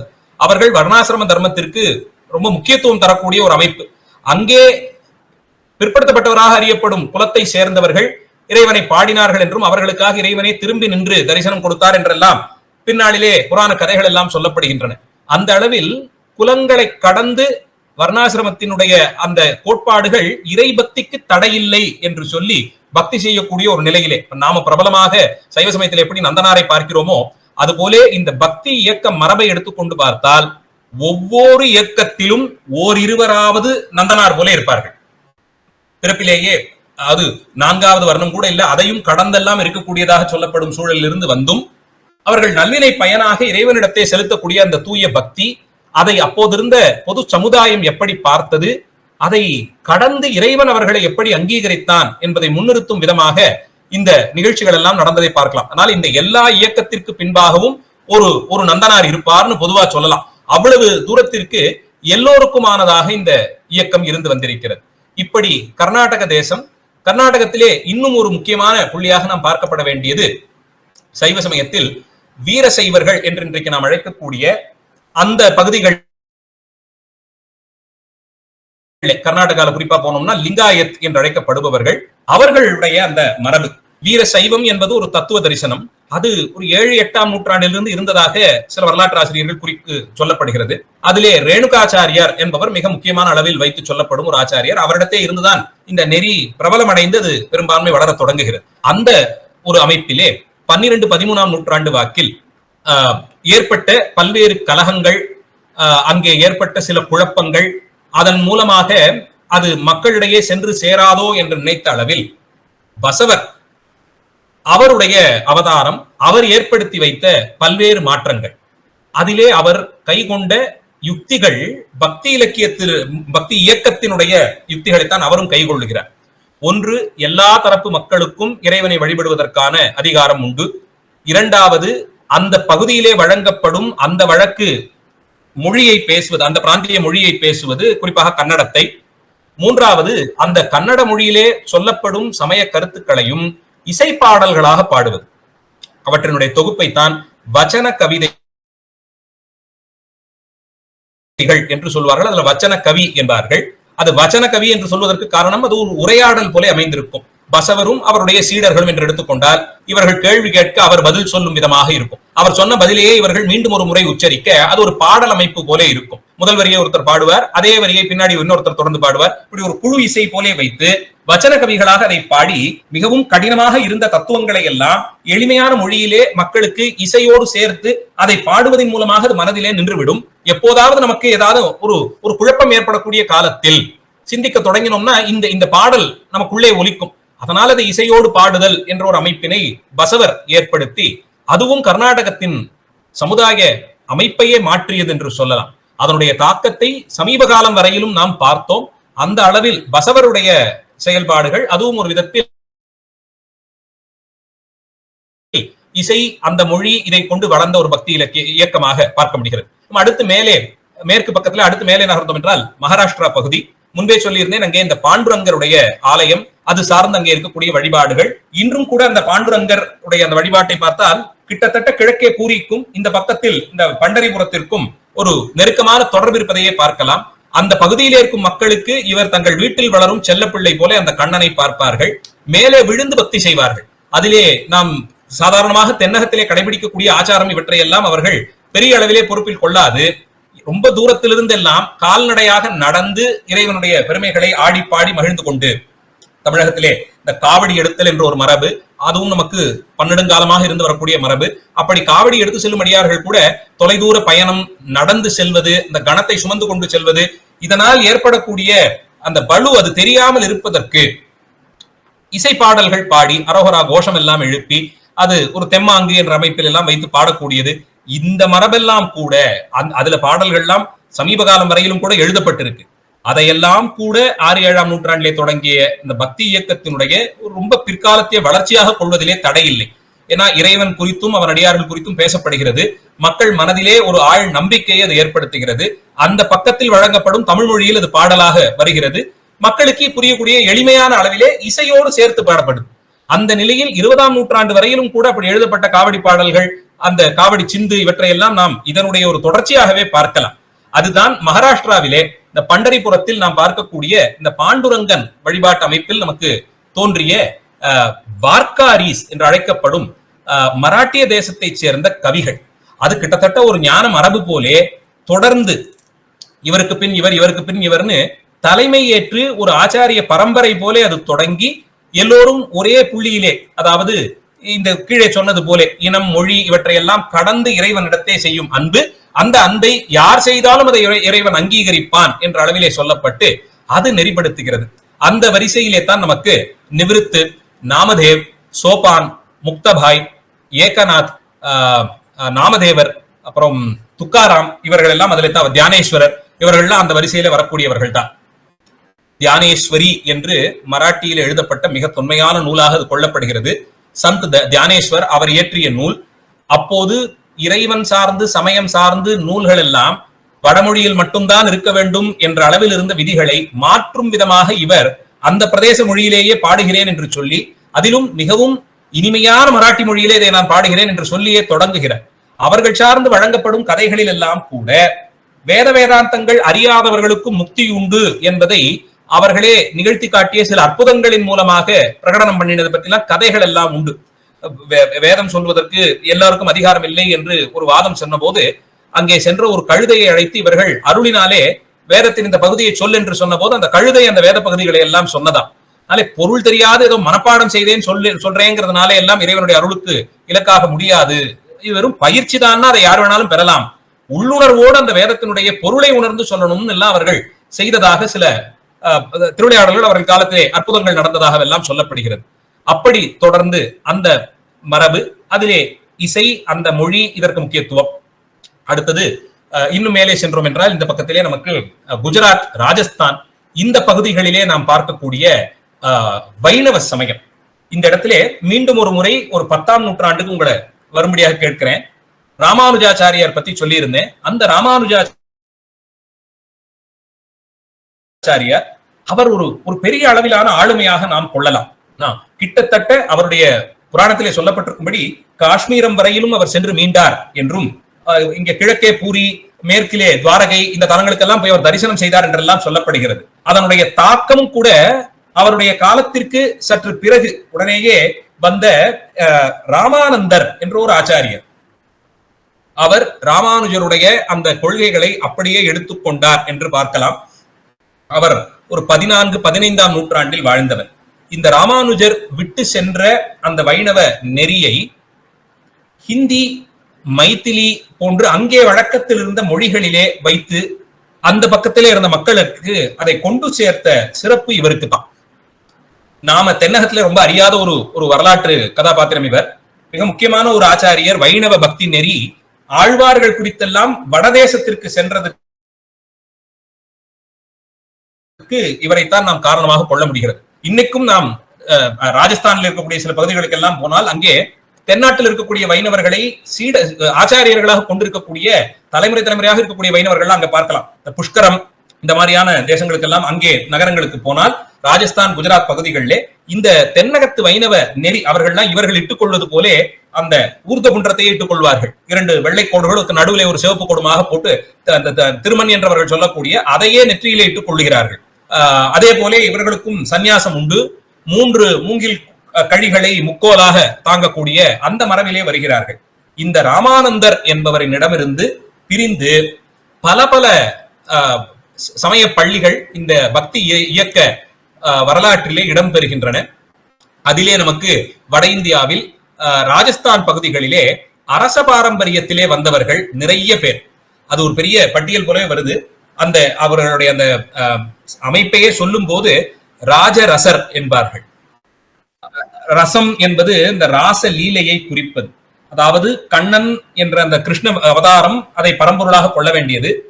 யார் நமக்கு முன்னோடிகள்னா, கண்ணன் இந்த பிருந்தாவனத்திலே வாழ்ந்த காலத்தில், கோகுலத்திலே வாழ்ந்த காலத்திலே அவனிடத்தை அன்பு செலுத்தி அந்த கோபிகைகள், நாம் எல்லாம் கோபிகைகள் போலே கண்ணனிடத்தை அன்பு செலுத்த வேண்டும் என்ற ஒரு கோட்பாட்டை வைத்து இவர்களுக்குள்ளேயே ஒருத்தர் கண்ணன் போலே வேடம் அணிந்து கொண்டு புல்லாங்குழல் ஊதுவது போலே நடுவிலே நிற்க, ஏனைய அடியார்கள் ஆண்கள் பெண்கள் எல்லாருமே இந்த கோபஸ்ரீகள் போலே புடவை அணிந்து கொண்டு நகைகள் எல்லாம் போட்டுக்கொண்டு அந்த கண்ணனாக வேடமிட்டிருப்பவரை சுற்றி சுற்றி ஆடி பாடி மகிழ்வார்கள். இது ராசலீலை என்று அழைக்கப்படுவது. அந்த ராசலீலை என்ற ஒன்றை அடிப்படையாக வைத்து பிரேம பக்தியாக அன்புதான் இறைவனிடத்தே இந்த காதல் தான் என்பதை முன்னிறுத்தி ராஜஸ்தானிலே குறிப்பாக அரச பாரம்பரியத்திலேயே வந்தவர்கள் நிறைய பேர். தாது தயாள், சுந்தரதாஸ், ரஜப்னு ஒருத்தர், அப்புறம் லால்தாஸ், ராகவதாஸ், இவங்க எல்லாம் அந்த மரபிலேயே வந்தவர்கள் தான். இந்த வரிசையில் தான் மீராபாயும் நமக்கு கிடைக்கிறார். ரொம்ப பிற்காலத்திலே தான், நான் அதான் முதலே சொல்லிட்டேன், கால வரிசைப்படி இப்ப நான் போகல. ரொம்ப பிற்காலத்திலே மீராபாய் வரையிலும் இந்த ராசலீலையை முன்னிறுத்தி கண்ணன் என்ற ஒரு தத்துவத்தை முன்னிறுத்தி அவரிடத்தை அன்பு செலுத்துவது என்ற அளவில் அந்த பிரதேசத்திலே நடந்து வந்த பல்வேறு பக்தி இயக்கங்கள், அது ராஜஸ்தான் பகுதிகள் எல்லாம். இன்னும் சொல்லணும்னா ராஜஸ்தான், குஜராத், 2 பகுதிகளிலேயும் இஸ்லாமிய படையெடுப்பு நடந்திருக்கு. அதிலே குஜராத்தை விடவும் அழிவு ராஜஸ்தான் பகுதிகளில் குறைவு. அதற்கு ஒரு காரணம் நிச்சயமா அங்க இருந்த அந்த ராஜபுத்தான வீரர்கள். அவர்கள் தங்கள் இன்னுயிரை கொடுத்தாவது தர்மத்தை காப்போம் இருக்கக்கூடியவர்கள். அதனால் அவர்களை எதிர்த்து போராட முடியலன்னு ஒரு அளவுல சொல்லலாம். இன்னொரு பக்கத்தில் சாமானிய மக்களை மதம் மாறாமல் தடுத்ததிலே ஒரு பெரிய பங்களிப்பு இந்த ராசலீலை மரபிற்கு இருந்ததாக கொள்ள முடிகிறது. அதுவும் மாலை வேளையிலே இந்த ராசலீலை என்பது செய்யப்படும். நம்ம ஊர்ல எல்லாம் அந்த திருவிழா காலத்திலே கூத்து கட்டுவது மாதிரி அது ஒரு பொழுதுபோக்கு மாதிரி ஆயிடுச்சு மக்களுக்கு. காலையிலிருந்து பணியெல்லாம் முடித்து விட்டு வரக்கூடியவர்கள் குளித்து இது போன்ற உடை அணிந்து கொண்டு போய் ஆடி பாடி மகிழ்ந்தால் அது ஒரு விதத்திலே அன்ற நாள் பொழுது அவர்கள் சேர்த்து வைத்த அந்த உடல் அலுப்பெல்லாம் தீரும் விதமாக வைத்தே நடக்கக்கூடியதாய் இதையெல்லாம் செய்து இது மூலமாக அவர்கள் பற்றி இருந்த அந்த ஒரு நெருக்கம் ஒரு ஆபத்து காலத்தில் கூட மதம் மாறாமல் அவர்களை தடுத்து நிறுத்தியதே என்றே சில ஆய்வுகள் சொல்லுகின்றன. அந்த விதத்தில் இவர்களுடைய அந்த ஒரு வழிபாட்டு முறை இது. இந்த பக்கம் கொஞ்சம் வந்தோம்னா மேலே காஷ்மீர தேசம் கிட்டத்தட்ட இந்தியாவின் எல்லா விதமான கலைகளுக்கும் மொழிகளுக்கும் தத்துவங்களுக்கும் பிறப்பிடமாகவே நாம் கொள்ளலாம். அப்படி காஷ்மீர தேசத்தின் ஒரு பெரிய பல்கலைக்கழகம் போலே அது இருந்திருக்கணும். அந்த காஷ்மீர தேசத்திலேயும் பன்னெடுங்காலமாக இருந்து வந்த ஒரு வழிபாட்டு மரபுகள் அதை சாமானிய மக்களிடத்தே கொண்டு போய் சேர்க்கிறதுக்குன்னு சொல்லி எடுத்த முயற்சியிலே நமக்கு சிவபக்தி காஷ்மீரத்திலே சிவபெருமானை முன்னிறுத்தி செய்யக்கூடிய ஒரு வழிபாட்டு மரபு. அதிலே அதிகம் அறியப்படாதவளாய் லால் தேவ் என்ற ஒரு பெண்மணி. அந்த அம்மையார் இன்னும் சொல்லணும்னா சில பல்கலைக்கழகங்கள்ல ஆராய்ச்சி செய்பவர்கள் கூட காரைக்கால் அம்மையாரோட ஒப்பிட்டு இந்த அம்மையாருடைய பாடல்களை எல்லாம் பார்ப்பாங்க. எந்த அளவுக்கு பொருத்தமா இருக்கும் தெரியல. 2 பேரும் சிவனடியார்கள், 2 பேரும் பெண்கள், 2 பேருமே வீட்டிலிருந்து விடுபெற்று வந்து இறைவனிடத்தை பக்தி செய்தார்கள் என்ற அளவிலே பொருத்தமாக வரலாம். அந்த அளவில் லால் தேவ் என்ற பெண்மணி அவள் கொண்டிருந்த ஒரு நெறி. அவளும் ஒரு சாமானிய குடும்ப பின்புலத்திலிருந்து வந்து அவள் இறைவனிடத்தை செலுத்தக்கூடிய அன்பு, அதை அவள் இன்னும் சொல்லணும்னா அப்போது அங்கே காஷ்மீரத்திலே வழக்கத்துல இருந்து உருது மொழியில் எல்லாமே பாடியிருக்காங்க. அதனாலதான் இது மொழி கடந்துன்னு சொல்றதுக்கு காரணம், ஏதோ இந்தியாவில இருந்த மொழிகள்ல பாடினா பரவாயில்ல, உருது மொழியில கூட அந்த அம்மையார் பாடி, ஏன்னா அப்போ பேச்சு வழக்கில் அதுதான் இருந்திருக்கு. அது மாதிரி ஒரு தாந்திரிகமான ஒரு மரபிலே கோயில் வழிபாடு என்பதை கடந்து எல்லோருக்குள்ளும் இருக்கும் இறைவனை பார்க்கக்கூடிய ஒரு அமைப்பிலே வைத்து லால்தேவ் அம்மையார் இவளுடைய வழிபாடு இருந்து வந்திருக்கிறது. குஜராத்திலே மற்றொன்று நமக்கு இந்த வல்லபாச்சாரியாருடைய மதம் அது ரொம்ப பிற்காலத்தில், அதுவும் இவராலே ராமானந்தருடைய வைணவத்தின் தாக்கத்தின் மூலமாக வந்த வல்லபாச்சாரியாருடைய சமயம். அந்த வல்லபாச்சாரியார் கண்ணனைத்தான் முன்னிறுத்துகிறார். ரொம்ப பிரபலமாக அந்த அதரம் மதுரம் வதனம் மதுரம்லாம் அந்த மதுராஷ்டகம் என்று ஒன்று அது இசையாக எல்லாம் பாடி ரொம்ப பிரபலம் அடைந்தது. எதுக்கு சொல்றேன்னா, கண்ணன் சார்ந்த எல்லாமே இனிமையானது, மதுரம் மதுரம்னு வைத்து அவருடைய ஒவ்வொரு அங்கங்களையும் சொல்லி இப்படி எல்லாம் அது ஒருத்தர் சொல்லி இன்னொரு வரியை எல்லோரும் சேர்ந்து குழு இசையாக பாடும்படியாகவே பாடல்கள் எல்லாம் பாடியிருப்பார். இவருடைய சீடராக வந்தவர் தான் நரசிம்ம மேத்தா. காந்தியடிகளாலே ரொம்ப முக்கியமான பாடலாக அவருடைய பஜனைகளிலே கொள்ளப்பட்ட வைஷ்ணவ ஜனதோ என்ற அந்த பாடலை இயற்றியவர் இந்த நரசிம்ம மேத்தா தான்.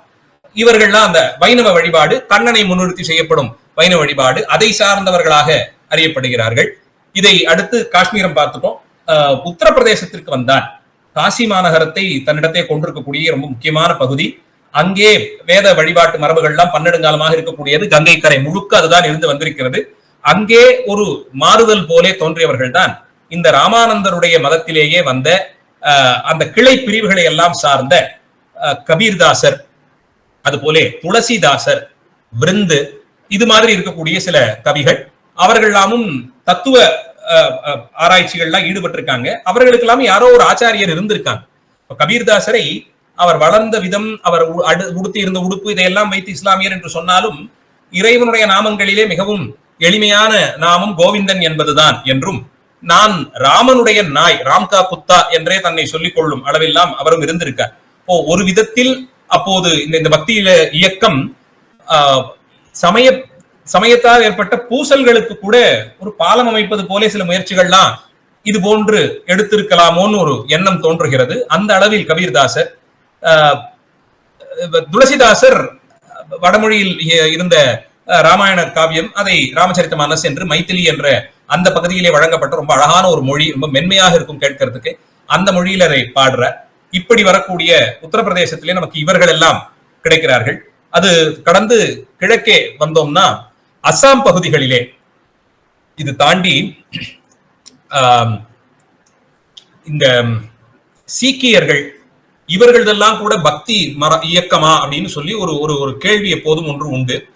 பக்தி என்பது நாம் இங்கே இந்த இயக்கத்தின் மூலமாக வைத்து பார்ப்பது என்றால் அது இங்கே வழக்கத்தில் இருந்த ஒரு சமயம், அதை எல்லா தரப்பு மக்களுக்கும் சென்று சேரும் விதமாக செய்த ஒரு முயற்சியைத்தான் பார்க்கிறோமே தவிர, இதிலிருந்து முழுக்க மாறுபட்டு போய் புதிதாக ஒரு சமயத்தையே தோற்றுவித்து அந்த சமய மரபின் படி மக்களை மாற்றியதை பக்தி இயக்கத்தில் ஒரு அங்கமாக நாம் பார்க்கறதில்லை. அதனால்தான் இங்கே தென்னகத்திலே கேரளாவில் இருந்த ஐயா வைகுந்தர் அதெல்லாம் ஒரு இயக்கம் போலவே தான் தோன்றி இருந்து வருகிறது. ஆனால் அது இங்கே இருந்த சமயத்திலே சிலவற்றை ஏற்றுக்கொள்கிறதே தவிர, இங்கே நிலவிய சைவமோ வைணவமோ ஆகிற இந்த இரண்டு பெருமதங்களிலே ஒன்றை தங்களுக்கான மதமாக கொண்டு அதிலே அறியப்படும் இறைவனையே தங்களுக்கான இறைவனாக வைத்து பாடினார்களான்னா அப்படி சொல்ல முடியல. தங்களுக்கென்றே தனியே ஒரு மதத்தையே தோற்றுவித்துக் கொண்டார்கள். அந்த அளவில் தான் நாம சீக்கியர்களையும் பார்க்கிறோம். அதனால அத பக்தி இயக்கத்தில் அதை சேர்ப்பது அவ்வளவு சரியா இருக்காதுன்னு என்னுடைய எண்ணம். கிழக்கு பகுதிகளிலே அசாம் அந்த பகுதியிலே 15-16ஆம் நூற்றாண்டிலே வாழ்ந்த சங்கரதேவர், அவர் அந்த பிரம்மபுத்திரா நதி அந்த பகுதிகள் முழுக்க கிருஷ்ண பக்தியை பரப்பினார். இது இந்த வடக்கே தொடர்ந்து நடந்து வந்த தாக்குதல்கள், இஸ்லாமிய தாக்குதல்கள் அதெல்லாம் முடிந்த பிறகு சிவ வழிபாடு ஒரு அளவில் அப்படியே தொடர்ந்து வந்தது. ஆனா திருமால் வழிபாடுங்கிறது ஒன்னு ராமன் அல்லது கண்ணன் இந்த இரண்டு அவதாரங்கள் சார்ந்த வழிபாடாக மாறிவிட்டது. நாம இன்னைக்கும் அங்கே போய் பார்த்தோம்னா தென்னகத்திலே இருக்கு ராமன் ஆலயங்கள் உண்டு, கண்ணனுக்கும் ஆலயங்கள் உண்டு. அதெல்லாம் இருந்தாலும் 10 கோயில்ல 8 கோயில் இந்த சங்கு சக்கரத்தோடு இருக்கக்கூடிய திருமாலுக்கானதா தான் இங்க இருக்கும். வடக்கேயும் கூட அருங்காட்சியகங்கள்லையும் தொன்மையான ஆலயங்கள்ல எல்லாம் அந்த மாதிரி திருமால் வடிவமே வழிபட்டாலும் ராமனுக்கும் கண்ணனுக்கும் தான் சமீப காலங்கள்ல, அதாவது சமீப காலங்கிறது ஒரு 500 வருடங்களாக கட்டப்பட்ட ஆலயங்கள்லாம் அந்த ராமன் கண்ணன்கிற அந்த அவதாரங்களுக்கு தான் என்று எடுப்பித்தது போல இருக்கிறது. அதற்கு காரணம் இந்த இஸ்லாமிய படையெடுப்பு இதெல்லாம் முடிந்த பிறகு எளிமையான முறையிலே மக்களிடையே இறை நம்பிக்கையை கொண்டு சேர்ப்பதற்கு ராமாயணமும் மகாபாரதமும் மிகப்பெரிய அளவிலே உதவி இருக்கிறது. அது எல்லா தரப்பு கலை வெளிப்பாடுகளாகவும் வெளிவந்து, அது தோல்பாவை கூத்திலிருந்து ஓவியங்களிலிருந்து இசை பாடல்கள், அது ஒரு நாட்டுப்புற இசையாக தெருக்கூத்து, எந்த கலை வடிவத்தை எடுத்துக்கொண்டாலும் நிகழ்த்து கலை வடிவத்திலே அதிலே ராமாயணம் மகாபாரதம் இடம்பெற்றதன் மூலமாக இந்த 15ஆம் நூற்றாண்டிற்கு பிறகு ராமபக்தி அல்லது கிருஷ்ண பக்தி என்ற அளவிலே வடநாடு முழுக்க அது இருந்து வந்துவிட்டது. அதனால்தான் அசாமிலே உங்களுக்கு இந்த சங்கரதேவர் என்பவர் தோற்றுவித்த போது அது திருமாலினுடைய வழிபாடு என்றாலும் கண்ணன் என்ற அவதாரத்தை வைத்துத்தான் அவரும் வழிபட்டார். அதே அளவில் அந்த பகுதிகளிலேயே பங்களாதேஷ், வெஸ்ட் பெங்கால் பகுதிகளிலேயே தோன்றிய கிருஷ்ண பக்தி இயக்கத்தின் அடிப்படையாக விளங்கும் சைத்தன்யருடைய பக்தி மரபு, அதிலிருந்து தான் உங்களுக்கு இந்த பிரபுபாதர் என்பவர் இந்த கிருஷ்ண பக்தி இஸ்கான்லாம் இன்றைய நிலையிலே நாம் பார்க்கிறோம். அந்த சைத்தன்ய மகாபிரபு என்று அழைக்கப்படும் அவர்களுடைய அந்த முதல் ஆச்சாரியர், அவரும் அவருடைய அது எந்த அளவுக்கு போயிடுச்சுன்னா, இந்த 4 கைகளோடு சங்கு சக்கரம் கதையெல்லாம் வைத்திருக்கக்கூடிய திருமாலே 2ஆம் பட்சம் தான். முழுமுதற் கடவுள் இந்த ராதையோடு சேர்த்து 2 கைகளோடு புல்லாங்குழல் வாசித்துக் கொண்டிருக்கும் கண்ணன் தான். அவன் அந்த மாட்டு கூட்டத்தோடு அவர் இருக்கக்கூடிய இடம்தான் வைகுண்டம் என்ற அளவிற்கு திருமாலையை 2ஆம் பட்சமாக்கி கண்ணனை முன்னிறுத்தும் அளவிற்கு சைத்தன்ய மகாபிரபு அவருடைய சமயம் இதெல்லாம் வந்தது. இந்த அளவில் இந்தியா முழுவதிலுமே இந்த பக்தி இயக்கம் ஒரு 6ஆம் நூற்றாண்டிலிருந்து தொடங்கி சற்றேறக்குறைய ஒரு 1100-1200 ஆண்டுகள் 16-17ஆம் நூற்றாண்டு வரையில் தொடர்ந்து எல்லா பகுதிகளிலும் ஒரே குறிக்கோளை அடிப்படையாக வைத்து, ஆனால் மக்களிடையே அதை கொண்டு சேர்ப்பதற்கு அந்தந்த பகுதி மொழியை வைத்துக் கொண்டு என்று சென்ற ஒரு பேரியக்கமாகும். தான் இந்த ஒரு இயக்கம், இந்த வரலாற்று நிகழ்வுகள் நடக்காமல் போயிருந்தால் இந்தியா எத்தனை தூரத்திற்கு வைதிக வழிபாட்டை அடித்தளமாக கொண்டு அதன் மேலே ஆங்காங்கே இருக்கக்கூடிய கலாச்சார பண்பாட்டு மாற்றங்களோடு கூடிய வழிபாட்டு மரபுகளோடு வளர்ந்திருக்கும் என்றே நம்மால் நினைத்து கூட பார்க்க முடியாது.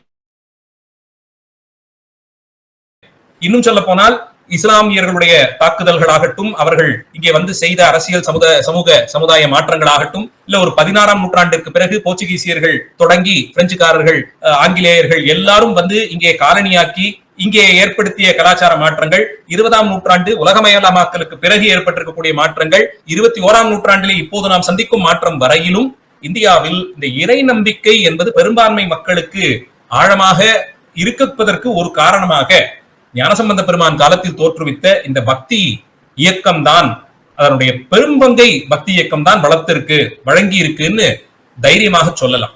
அந்த அளவில் வரலாற்று பார்வையிலே இந்திய வரலாற்றில் மிக முக்கியமான ஒரு காலமாக இந்த பக்தி இலக்கிய காலம், பக்தி இயக்க காலம், இறைவனை மிகுந்த எளிமையான அன்போடு கூட இறைவனை அணுகுவது, எல்லோருக்கும் அதற்கான வாய்ப்பை வழங்குவது, அந்த அளவில் அது குறித்த தத்துவங்களை எளிமையான மொழியிலே பாடுவது, அதை இசையோடு சேர்த்து பாடுவது என்ற மரபில் தொடங்கி இதை அடித்தளமாக வைத்துக் கொண்டு பொது கருத்தாக வைத்துக் கொண்டு இந்தியா முழுவதிலும் எப்போதெல்லாம் தேவைப்பட்டதோ அப்போதெல்லாம் அந்தந்த பகுதிகளிலே ஒரு சமய தலைவர் தோன்றி அவர் பெரும்பாலும் அவர்களுடைய வழக்கத்தின்படி இறைவனாலே தடுத்தாட்கொள்ளப்பட்டவர்கள், இறைவனாலே இதற்காகவே அனுப்பப்பட்டவர்கள், அவர்களுடைய அவதாரம், அவர்கள் மூலமாக மக்களிடையே இது ஒரு மறுமலர்ச்சி போலே தொடர்ந்து நடந்து வந்திருக்கிறது. ஒரு சில சமயங்களிலே இப்போது நடந்து கொண்டிருக்கக்கூடிய மதமாற்றங்கள் இதையெல்லாம் பார்க்கும்போது இன்னும் 100 ஆண்டுகளிலே என்ன ஆகுமோ நிலைமைன்னு நினைக்கும் போது, இது போன்ற இதைவிடவும் கடினமான காலத்தில் எல்லாம் ஞானசம்பந்தருடைய அவதாரம் நிகழ்ந்தது. பெருமான் அந்த கணக்கின்படி ஆங்காங்கே தோற்றுவித்தது போலே அவ்வப்போதுக்கு யாரு வேண்டுமோ அந்த அளவிலே யாரோ ஒருவரை தேர்ந்தெடுத்து அவர்கள் மூலமாக இதை செய்வார் என்று நமக்கு ஒரு நம்பிக்கை தரும் அளவிலே இந்த பக்தி இயக்க காலத்தினுடைய சிறப்புகளை நாம் பார்க்கலாம். இது ரொம்ப பெரிய அளவிலான தலைப்பு. ஆனால் மனசுல நினைவில் இருக்கக்கூடிய சில முக்கியமான இந்த பக்தி இயக்கத்தை முன்னெடுத்தவர்களை பற்றி மட்டும் பேசியிருக்கிறேன். கொடுக்கப்பட்டிருக்க நேரமும் முடிவடைவதாலே அந்த அளவிலே என்னுடைய உரையை நிறைவு செய்து கொள்கிறேன். மேற்படி கேள்வி பதில் நேரத்தில் எதையாவது நான் விட்டிருந்தேன்னா அதை பற்றி கேட்டீர்கள் என்றால் சொல்வதற்கு கடன்பட்டிருக்கிறேன். மீண்டும் ஒரு முறை நிகழ்ச்சி ஏற்பாட்டாளர்களுக்கு நன்றியை தெரிவித்துக் கொண்டு இது போன்ற சமய வகுப்புகளிலே கலந்து கொண்டு பயன்பெற வேண்டும் என்று அடியார் பெருமக்களுக்கும் விண்ணப்பத்தை வைத்துக் கொண்டு நிறைவு செய்கிறேன். மூர்த்தி எல்லாம் வாழி, எங்கள் மோன குருவாழி, அருள் வார்த்தை என்றும் வாழி, அன்பர் வாழி பராபரமே. எல்லாம் ஸ்ரீ தியாகராஜ கிருபை. ஸ்ரீ தியாகராஜ மகாராஜோ விஜயத். ஆரூரா தியாகேசா. நன்றி, வணக்கம். ஐயா சொன்னது போல பக்தி என்பது ஆரம்பத்தில் பற்று என்ற பொருளில் தொடங்கி பின்னாளில் இறைவன் மீதான அன்பு என்ற அடிப்படையில் வந்து நின்று அது உபனிஷத்தில் தொடங்கி கீதையில் மலர்ந்து பின்பு பல்வேறு நூல்கள் வழியாக அது வருகிறது. பக்தி என்ற சொல்லுக்கு மிக அற்புதமாக ஒரு எடுத்துக்காட்டு ஒன்று சொன்னார்கள். தைலதாரை, அதாவது எண்ணெய் ஒழுக்கு என்பது போல இறைவனை பற்றியே சிந்திப்பது. எண்ணெய் ஒழுக்கு என்பது இடைவிடாமல் ஒழுகி கொண்டே இருக்கும், தண்ணீர் ஒழுக்கு மாதிரி இருக்காது. சோ அதைத்தான் வந்து பக்திங்கிறதுக்கு உதாரணமாக சொல்லியிருக்கிறாங்க அப்படின்னு சொன்னாப்ப, பிற்பாடு இறைவன் அடியார் என்ற இருவருக்குமான அந்த அன்பு என்பது கடந்து குரு சிஷ்யன் என்ற அடிப்படையில வரக்கூடிய அன்பையும் நாம் பக்தி என்று அடிப்படையாக கொள்கிறோம். அதன் பிறகு புராண ரீதியாக பல்வேறு பக்தி நிலைகள் வந்து விளக்கப்படுகின்றன. அதுல மிக முக்கியமான ஒரு அன்பராக வரக்கூடியவர் நாரத முனிவர். நாரத முனிவர் பேர்ல இருக்கக்கூடிய பக்தி சூத்திரம் காதலுக்கு நிகராக அந்த பக்தியை வைக்கிறது. இதன் அடிப்படையில் தான் பின்னாளில் கிருஷ்ண பக்தி இயக்கங்கள் வளர்கின்றன. இந்த கிருஷ்ண பக்தி இயக்கங்கள் பிரமாணமாக கொள்ளக்கூடிய நூலாக நாரத பக்தி இயக்கம், நாரத பக்தி சூத்திரம் இருக்கிறது. இந்த பக்தி இயக்கத்தினுடைய மிக முக்கியமான கூறு அந்தந்த பிராந்திய மொழிகளில் இறைவனை துதித்தல். அதாவது மிக முக்கியமாக இந்தியாவை இணைக்கக்கூடிய ஒரே மொழியான வடமொழியில் தான் நாம் இறைவனை பற்றிய இலக்கியங்களையும் தத்துவங்களையும் எழுத வேண்டும், எழுத முடியும் என்ற கருத்தை மாற்றி அவரவர் தாய்மொழியில் நாம் நம் இறைவனை போற்றி இலக்கியங்களை படைக்கலாம் என்ற ஒரு மிக முக்கியமான ஒரு அம்சத்தை தொடங்கி வைக்கிறார்கள். இதை காரைக்கால் அம்மையார் தான் தொடங்குகிறார்கள். அதன் பிறகு இது அப்படியே படிப்படியாக விரிகிறது. இதனுடைய அடிப்படை பலனாக மிக மிக சாமானியர்கள் கூட இந்த பக்தியின் வழியாக அவர்கள் பயன்பெறுகிறார்கள் என்பதுதான் மிக முக்கியமானது. அதன் பிறகு தமிழகத்திலே சமணர்கள் மூலமாக வாழ்வியல் முறை மாறுகிறது. அவர்கள் ரசனையை முற்றிலுமாக வெறுத்தவர்கள், அவர்கள் இன்பம் என்ற சொல்லையே வெறுத்தவர்கள். அதனால இந்த வாழ்வியல் மாற்றத்தினுடைய அடிப்படை நிர்பந்தம் தான் நமக்கு இங்க தமிழ்நாட்டுல பக்தி இயக்கம் உருவாகிறதுக்கான ஒரு தூண்டுகோலாக அமைகிறது. பக்தி இயக்கம் வெறுமனே பாடல்கள் பக்தி என்பதோடு நிற்காம அது வந்து கோயில் சார்ந்த பல்வேறு கலைகளாக அது மலர்கிறது, விரிகிறது. விண்ணை முட்டும் கோயில்கள், அவை மிகப்பெரிய ஒரு அந்த கோயில் சார்ந்த குடிகள், அந்த கோயில் சார்ந்த கலைகள் என்று அது ஒரு மிகப்பெரிய ஒரு பொருளாதார வளத்தை நாட்டிலே உருவாக்குகிறது. அடியார்களால் பாடப்பட்டவை என்ற ஒரே ஒரு காரணத்தினாலேயே பல கோயில்கள் கட்டளைகளாக ஆக்கப்படுகின்றன. சோழர் காலத்துலதான் மிக முக்கியமாக தத்துவ பள்ளிகள், அதன் பிறகு பக்தியினுடைய அடிப்படையில தத்துவ பள்ளிகள் உருவாகின்றன. 10ஆம் நூற்றாண்டிலே சைவ வைணவ பதியங்கள் தொகுக்கப்பட்டு அடுத்த கட்டத்துக்கு நாம போகிறோம். இந்த பதியங்களுடைய அடிப்படையில ஒவ்வொரு பதியத்தினுடைய இறுதியிலும் திருக்கடை காப்பு என்று சொல்லக்கூடிய பலஸ்ருதி அந்தந்த அடியார் பெருமக்கள் பாடியிருக்கிறார்கள். அது சாமானியர் கூட அந்த பதியத்தை பாடினால் போதும். கடுமையான விரதங்களோ, மிகப்பெரிய யாகங்களோ, மிகப்பெரிய ஒரு தீர்த்த யாத்திரைகளோ இது எதுவுமே தேவையில்லை. சாதாரணமாக உங்களுடைய மொழியிலே மிக உள்ள மூழ்கி இறைவனை நினைத்து பாடினாலே போதும் என்ற அளவுக்கு பக்தி மிக சாமானிய மக்கள் அளவுக்கு அது இறங்கி வருகிறது என்பதை ஐயா சுட்டிக்காட்டினார்கள். அதன் பிறகு ராமானுஜர் வழியிலே கர்நாடகா, ஆந்திராவில் வைணவ பக்தி பரவுகிறது. அதுல இருந்து தொடங்கி 17ஆம் நூற்றாண்டு வரை பாரதம் முழுவதும் பக்தி இயக்கம் பல்வேறு பரிமாணங்களை கொண்டு வருகிறது. மிக முக்கியமாக பண்டரிபுரத்தில் வார்க்கரி இயக்கம் என்று சொல்லக்கூடிய பண்டரிபுர விட்டலனை மையமாக கொண்ட மிகப்பெரிய ஒரு இயக்கம். இதற்கும் காவடி, நம்ம முருகப்பெருமானுடைய காவடி நிகழ்ச்சிக்குமான அந்த காவடி சுமத்தலுக்குமான அதையும் ஐயா தொட்டு காட்டினார்கள். உடுப்பி கண்ணன், உடுப்பியில் இருக்கக்கூடிய கண்ணபெருமானை மையமாக கொண்டு அந்த சம்பிரதாயத்தில் இருக்கக்கூடிய ஒரு தனி இயக்கம் ஒன்று அங்கு வந்திருக்கிறது. அதன் பிறகு கர்நாடகத்திலே பசவர் தலைமையிலான வீரசைவ மறுமலர்ச்சி, அவருடைய தலைமையில அக்கமாதேவி, அல்லமா பிரபு போன்றவர்கள் கன்னட மொழியிலேயே பாடிய எழுதிய வசன கவிதைகள், அவற்றினுடைய தாக்கமாக ஏற்பட்ட மிகப்பெரிய ஒரு பரந்துபட்ட ஒரு பேர் இயக்கமாக அந்த வீரசைவம் பரவியது. ராமானுஜர் வழியில பின்னாளில் ராமானந்தர் என்ற ஒரு மகான் தோன்றி அவர் வைணவத்தினுடைய ராமானுஜ வைணவத்தினுடைய இன்னொரு பகுதியை வடக்கே பரப்பியது. ராஜஸ்தானிலே ராஜ பரம்பரையை சேர்ந்தவர்கள், அரச பரம்பரையை சேர்ந்தவர்கள், மீராபாய் வரையிலுமான அரச பரம்பரையை சேர்ந்தவர்கள் கண்ணனுடைய பக்தி இயக்கத்தை பரப்பியது. அந்த மாதிரியான பக்தி இயக்கம் மதமாற்றத்தை தடுத்தது. இஸ்லாமிய மதமாற்றம், கிறிஸ்தவ மதமாற்றம், இந்த நவீனத்திலே நாம் இருக்கக்கூடிய மதமே இல்லாத நிலை, இது எல்லாத்தையுமே அது தடுத்து கொண்டிருக்கிறது. அதன் பிறகு காஷ்மீர்ல லால் தேவ் என்ற ஒரு பெண்மணி, அந்த அம்மையாருடைய காலம் 1320 இருந்து 1392. மிக அற்புதமாக அவர்கள் சிவருமான் மேல அற்புதமான பாடல்களை பாடியிருக்கிறார்கள். அந்த அம்மையாரை பற்றி சொன்னார்கள். வல்லபர் ஆந்திராவை சேர்ந்தவர். இவர் பிற்பாடு வடக்கே சென்று பிருந்தாவனில தங்கி மிகப்பெரிய ஒரு பக்தி இயக்கத்தை தோற்றுவித்தார். அதுதான் புஷ்டி மார்க்கம் என்று சொல்லப்படுகிறது. அது பின்னாட்களில் தத்துவ மார்க்கமாகவும் இருந்தது. குஜராத்திலே நரசி மேத்தா, அதன் பிறகு உத்தரப்பிரதேசத்திலே 13ஆம் நூற்றாண்டு தொடங்கி கபீர்தாசர், துளசிதாசர் என்ற ஒரு மிகப்பெரிய ஒரு பக்த பரம்பரை.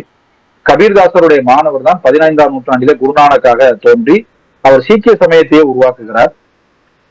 இதனுடைய கடைசி பகுதியாக சைதன்ய பெருமான், அவர் ஒடிசாவிலே பூரி ஜெகநாதத்தை மையமாக கொண்டு மேற்கு வங்கத்திலே தோன்றி ஜெகநாதத்திலே மையமாக கொண்டு ஒரு மிகப்பெரிய ஒரு பக்தி இயக்கத்தை பரப்பி அவர் ஸ்ரீரங்கம், கன்னியாகுமரி, திருவனந்தபுரம் வரைக்கும் அவர் வந்து சென்றிருக்கின்றார்.